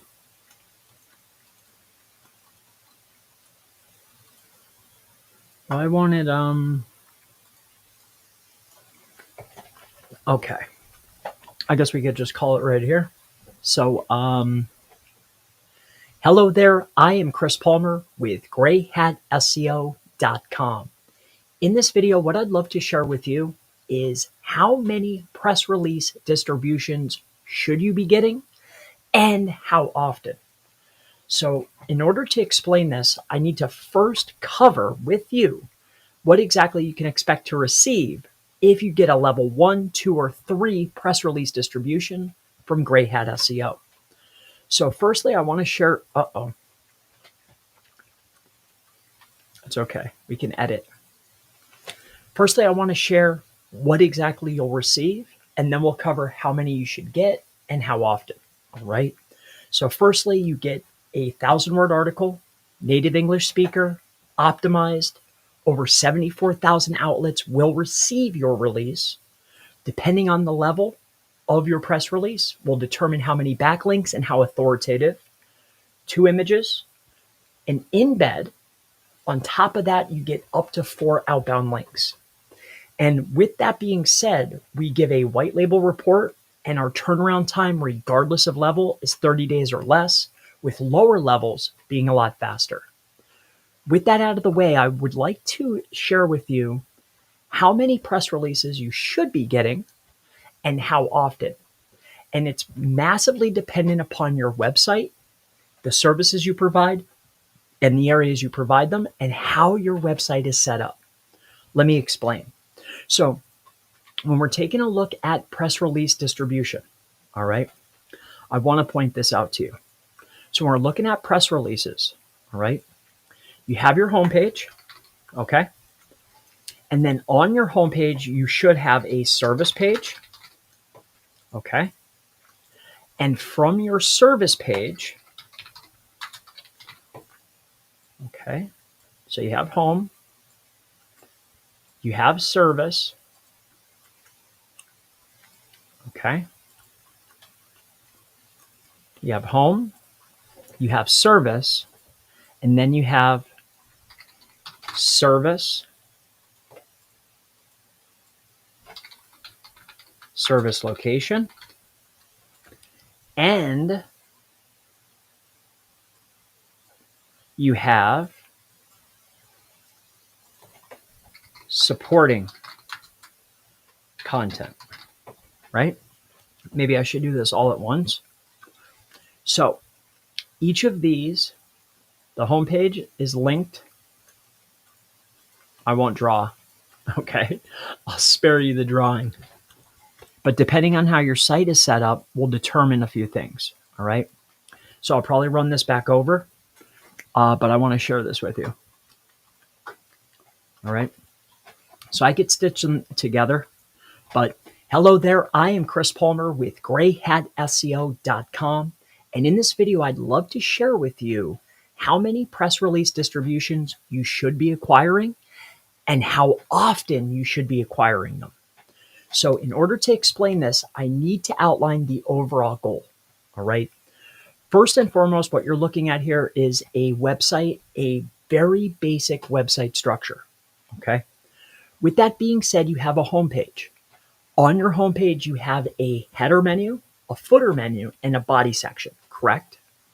On your homepage, in your header menu, you're linking to your top level service pages, correct? On top of that, you're probably also internally linking within your body text to your top level service pages, right? So I know what I want to say,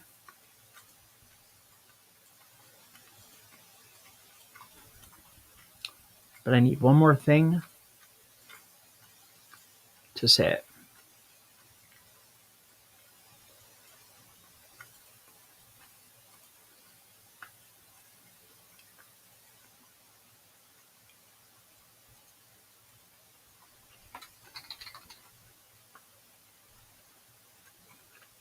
Head, body, footer.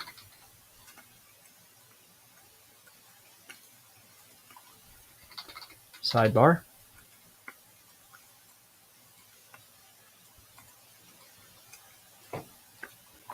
right?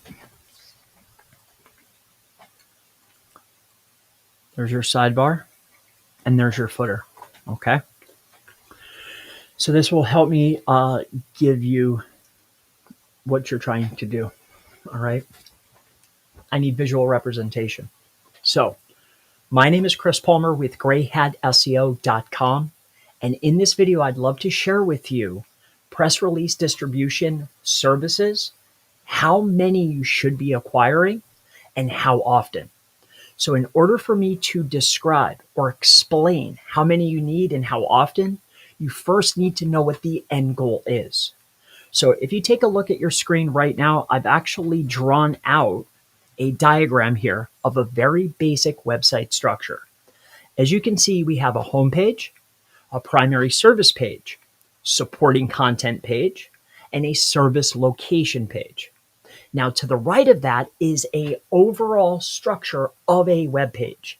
You have a header, a body, a sidebar, and a footer. So in order for me to explain this, I need to outline or demonstrate or describe what your goal is. So what I'm going to do here is I'm just going to take a red marker, and what I'm going to do is I'm going to put a dot next to the pages that you want to get your press release links to. So if you're looking at grayhatseo.com press releases, we have level 1, level 2, and level 3, right? So with our level 1, you get 600 links. Level 2, you get 700 links. Level 3, you get 1,200 links. So this dot, let's just say you're going for level 3, 1,200 links. Your goal is to get those 1,200 links to each of the pages that make your business or your service business money. The goal here is not only to build context, anchor text to your pages, but I'm also trying to increase the UR or the PA. So if I take a press release and I build it to my home page, right, the 1,250 backlinks, because when you look at a actual PR, looking at Yahoo Finance, this was one that we actually did for Huff Legal. If you look at the PR, you get 3 outbound links within the body, right? And then down at the bottom, you get a homepage link, correct? So that's 4 separate links. So if we take a look back at our diagram, if you get 4 links, that means service page, supporting, service location, and home. I've essentially built 1,250 backlinks to the homepage, top level service pages, the supporting pages, and a service location page. Now, the reason why I want to go ahead and just explain a little bit more is depending how your site is structured, because structure is massively important. Depending on how your website is structured, will determine how many you're going to need to build, how many PR distributions. Because if you understand how links work, the power of a link trickles down, right? So if I'm building a level 3 package, 1,200 links to the homepage, because remember, here's our distribution. At the bottom, you get a homepage link. Well, what's on my homepage, right? If I just built 1,250 here, remember the header has links to all my service pages, right? My service page is internally linked in the sidebar, the body, and the footer to my service location and my supporting content.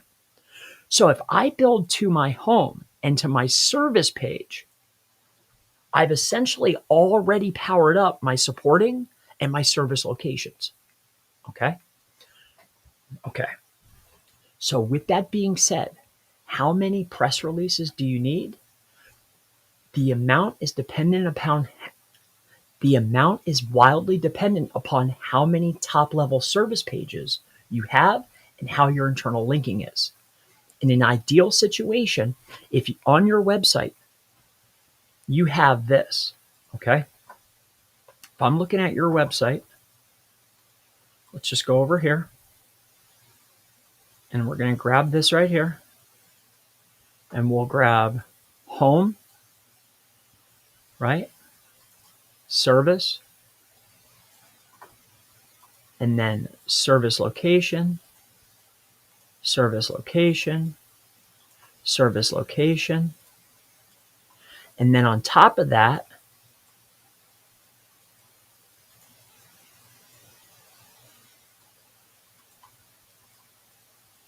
supporting, right? Supporting, service location, service, home. Okay. So if I'm building, all right, we can build it back over. Let's start it back over. Ready?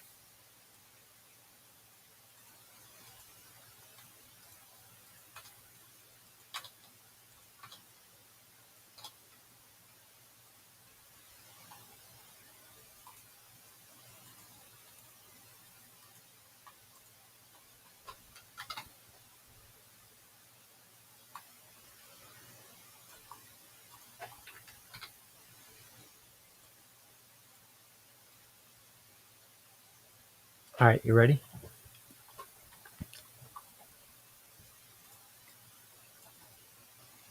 All right. Hello there. My name is Chris Palmer with grayhatseo.com. In this video, what I'd love to share with you is how many press releases your website will need and how often you will need to build them. So this video will outline and explain exactly how many PRs you should go ahead and buy, where you should send them, and how the PR distribution services work. So let's not waste any time here. I'll go ahead and get right into it. And before we get started, I need to first showcase to you each of the service types that we offer. So most notably, level 1, level 2, and level 3 is 600, 725, and 1250 placements, unique placements. So when we're looking at a press release distribution service, to answer the question of how many, this will determine how many services you have and how your site is structured. So let's go ahead and take a look over here at a basic website structure. So when we're looking at a basic local business website structure, you can see that you have a home page, right? You have a service page. You have service location pages, that's these. And then you have your supporting content. To put that into better perspective, you have website.com, okay, /service, supporting, right? Supporting. So that would be your supporting content. And then you also will have website.com /service location. Okay.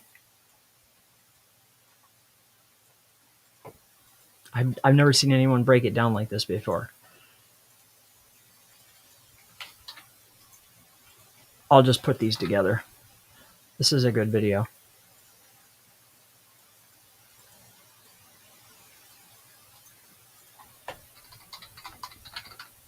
All right.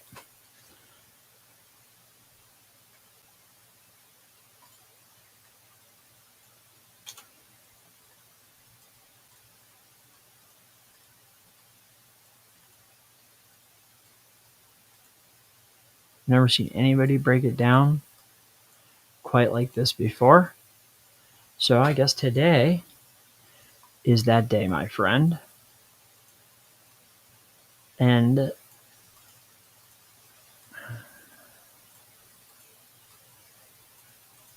there you go. All right. So now I have it all here. That'll take care of both videos too.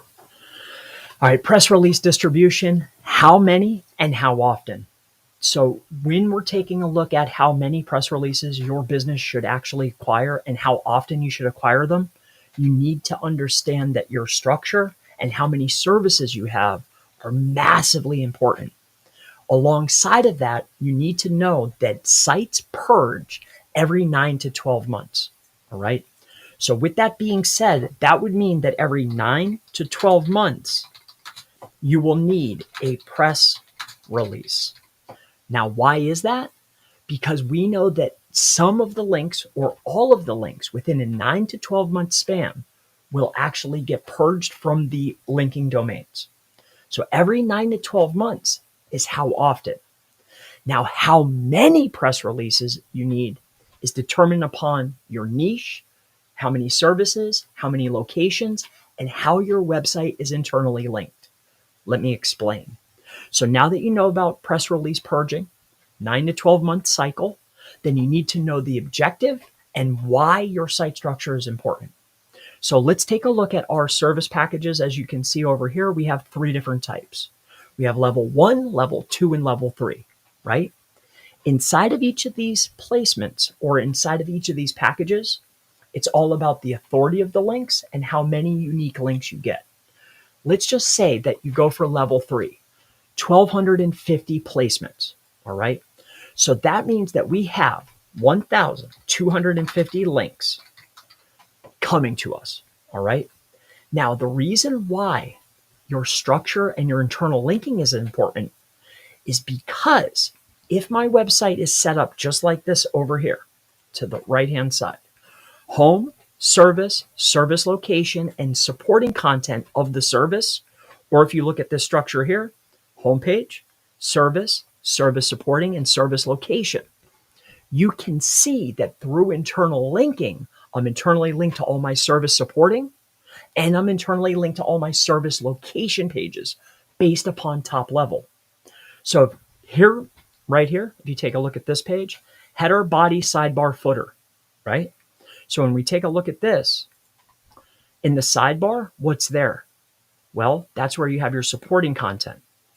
This page that we're on right here is a top level page. Okay, it's this page. Inside the body, we link to the locations, all right? So if my press releases purge every 9 to 12 months, and the objective is to get a press release distribution, 1,250 links to the pages that I want to rank and that make my business money, then that would mean, depending on the structure, depending on my niche, depending on how many services I have, that's how many press releases I need. How many we do or how often is determined by the purge, 9 to 12 months. How many press releases? Well, if I only have one service and I have good internal linking, then every 9 to 12 months, I only have to build one to here. Now, why is that? Because you and I know that press release links or link power trickles down. So when you're taking a look at a website like this, home, service, supporting, and service location, if I build a link to the homepage, it powers up the rest of the site. That's why the old school sites used to only build to the homepage. I build to the homepage, I power up everything in the structure. Now, as time has progressed, we know that, hey, if I have a service page, this one right here, right? A top level page. And in the sidebar, I link to all my supporting content. And in the body section, I link to my location pages. When I build a link to the service page, it powers up all relevant supporting content and all relevant location service pages. Are you with me? So this would mean I only have to build one release per top level service page every 9 to 12 months. So how many, again, is based on your services. How many services do you have? And then what's your site structure? Is your site structured properly? Is your internal linking done properly? If your site isn't structured properly and your internal linking is poor, then you're going to suffer monetarily, because now I have to spend more money to power up the rest of the silo. I have to spend money to power up my supporting. I have to spend money to power up my location service. Instead of building to the service and it powers up everything, and through internal linking, it all works together. I want to spend the least and get the most value, right? Especially when you have 1,250 links. So when we're taking a look at this here, last thing I just want to point out, you have homepage. Homepage is going to power up everything in the silo, and then you're going to build your internal links. The reason why we do up to 4, but I recommend only one link in the actual body text. Like if you asked me, I'd say put 1. Now, why is that? Because I want to maximize the page rank that's being passed to a top level page. Because I know if we're setting it up, that our site internal linking is done right. When I whack this top level service page with 1,250 links, it powers up all the locations and all the supporting, right? Then every 9 to 12 months on a cycle, I just build. So if I have this right here, watch. If I have the same thing, but now I add service 2, and then I have service 3, and it's the same exact structure.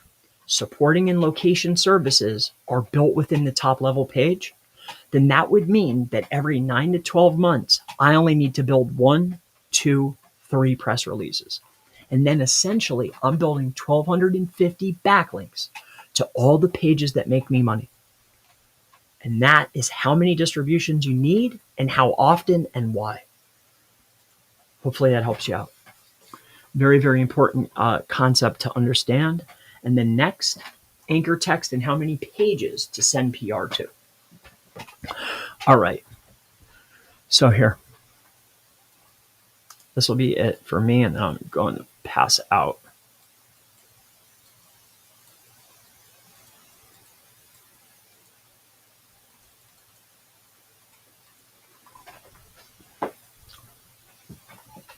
All right.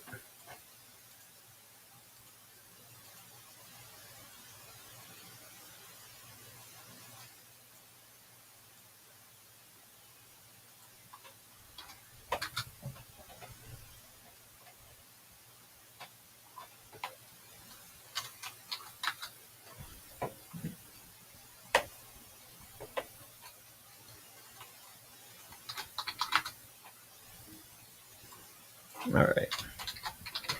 What press release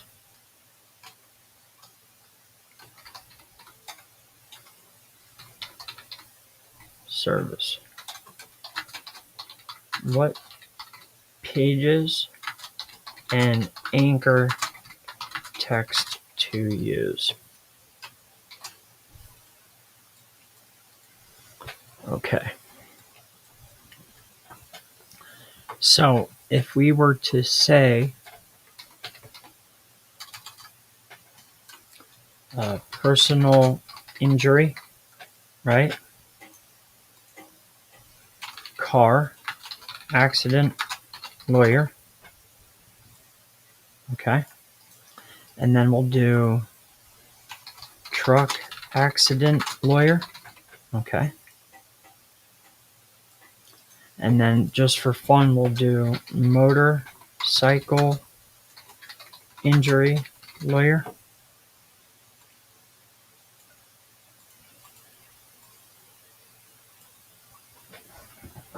All right. Hello there. Oh, yeah. Come on down here. This is the last one, and I'm going to bed. All right. Hello there. My name is Chris Palmer with grayhatseo.com. And in today's press release distribution service overview and explanation video, what I'd love to share with you is what pages should you send your press release links to, and what anchor text should you be using. So I'll give you some do's, I'll give you some don'ts, and hopefully you walk away from this video knowing a lot more about PR distributions than you did when you got here. So I don't want to waste too much time here. I want to share with you first and foremost an example. So what pages and what anchor text to use is based upon your services that you actually provide. So the example that I'm going to give is we are a personal injury lawyer. All right. Now, personal injury means car, truck, motorcycle, brain, medical malpractice, right? Pedestrian accidents, train accidents. It encompasses a lot. However, because of site structure, internal linking, and trying to stay as topically relevant as possible, we want to ensure that no matter what page we send to, it's going to be a top level page about one topic. All right. So with that being said here, I want to come over here to an example. So when we take a look at this particular outline, a basic template of a website, you have a home page, You have a top-level service page, service location, and supporting content based upon a service. So if we take a look right below here, these right here, you have home, service, supporting service, and service location, right? So what pages do we send to and what anchor text? Well, we ideally would like to send to a top-level service page. And here's why, and here's what you need to make sure of before you send it in. So we want to send our PRs to a top-level service page because inside of a page, we're internally linking to all of our other top-level pages through what is called a header and footer menu. This will build internal links and send PR to all top-level pages. On top of that, in our body section or inside of a sidebar, we're linking to supporting articles about a practice area or a service, but we're also linking to our location service pages, as you can see here. So what anchor text would I use and what page do I send to? Looking at our example over here, well, if we are a car accident lawyer, okay, the anchor text that I would use would be either branded, exact, or naked anchor text. All right. Ideally, naked anchor text is the best because then I get credit for not only the brand name, but also your primary terms, right? Because naked is really just whatever's in that URL parameter. Now I'm getting brand credit and I'm getting service credit. And sometimes if I have an exact match domain or a partial match domain, I get credit for the geo too. So I want to use ideally naked. If not, then exact or branded. Branded means service terms because my brand name is synonymous with the services I provide, but exact match gets the best. All right. So any of these three are wildly good, right? So that's the anchor text question. And then as far as the page is concerned, I want to build to a top level page because if I did it, or if you're doing it and you're with me and you've been following along with me, then the top level page is linked in the header, the footer, the body, and the sidebar. Sidebar is the body. And what do I link to? If I'm building to a car accident page, like if this is the car accident page right here, then that would mean that I'm linking to all the car accident supporting articles and all the car accident location pages. So inside of a press release, if I have two links, two outbound links, maximizing PR flow, that would mean that when you look at a article, I'll show you one right here, right? I have this link here going to the home page, and then inside the article, I'm going to a top level page.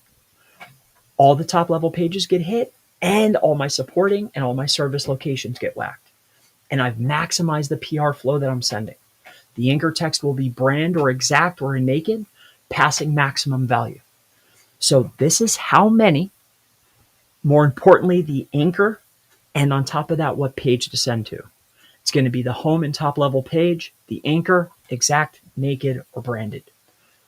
That's all I have to say. I'm Chris Palmer, Gray Hat SEO, and this is anchor text, and of course, what page to send to. I'm going to have to modify this. I'm going to have to edit this. I love you guys. I'm going to bed. I'm tired as heck. You have a great rest of your night. I'm going to bed. I love you guys. I doubt anybody has questions. I'll see you guys. 44 people in the middle of the night. What? What are you guys doing? I love you guys. We had a lot of fun. I got my service videos done that I needed. I think I got done with, if I remember correctly, I did overviews for 1, 2, and 3. Press release, I didn't do this one, but what type of links are included? Who are they for? What does the press releases include? And then I also gave some tips like what anchor text, what pages, how many, how often. I'm pretty thrilled. Yeah. So I'm going to go back here.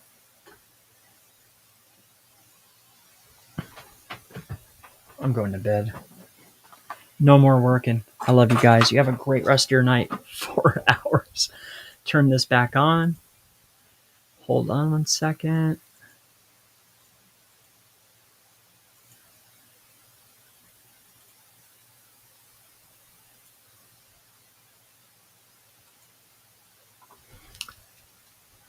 Go here, and resume.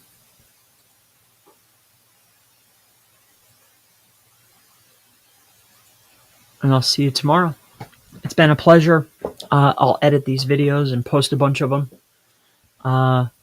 Yeah, I covered a lot, so I'm very, very happy. I love you guys much. Oh, I forgot I wanted to get to this. I got a new toy to play with. We'll get to that in the morning. I love you guys. I'll see you next time. Thank you so much. Well, I'm going to bed. See you guys. Bye-bye. I'm going to bed, dude. See ya. It's morning. I know, man. Big up to you, my friend. You answered all my questions. Awesome. Dude, you're a beast. Once you commit, you don't stop until it's perfect. I know. It's a problem, dude. Well, and two, like, I know. It's a massive issue. I know I'm an all-in kind of a guy. So, like, see, with Gray, I wanted to take my time, but I took way too much time. So we're doing, we did the Google services first. So like maps, which is like traffic, CTR, and the grids bi-weekly, and then full management. Next, I'm adding the 3 PR services, and then we're going to have bulk reseller options. Like you could buy 100 or 200. And then we're going to start doing the link building. So the link building, anything monthly or recurring or managed. So link building, we're adding comments, website build outs, niche edits, the Haro and the outreach links. I have a pretty good plug with Muckrack now. I'm not going to use the term digital PR because we're not getting featured posts, but I could get insertions. So we'll offer niche edits, comments, PBN build outs, all kinds of goodies. Anything monthly, managed, or recurring. And then we'll do big bulk offers, So I'm committed. I was going slow just to make sure to put people in place. So that took me way longer than I thought, but it's all good. It's all good. But I love you guys very, very much. Thank you for your time. Hopefully I've been helpful. I'm scraping. I'm crawling. New York Times right now. That should take till morning. Yeah. So you go to here. I gotta wait for it to be done. So see you guys. I love you so much. I just won't shut up. I'll just keep chattering, but I'm pretty tired. You guys have fun. Go to bed. I'm going to bed. I love you.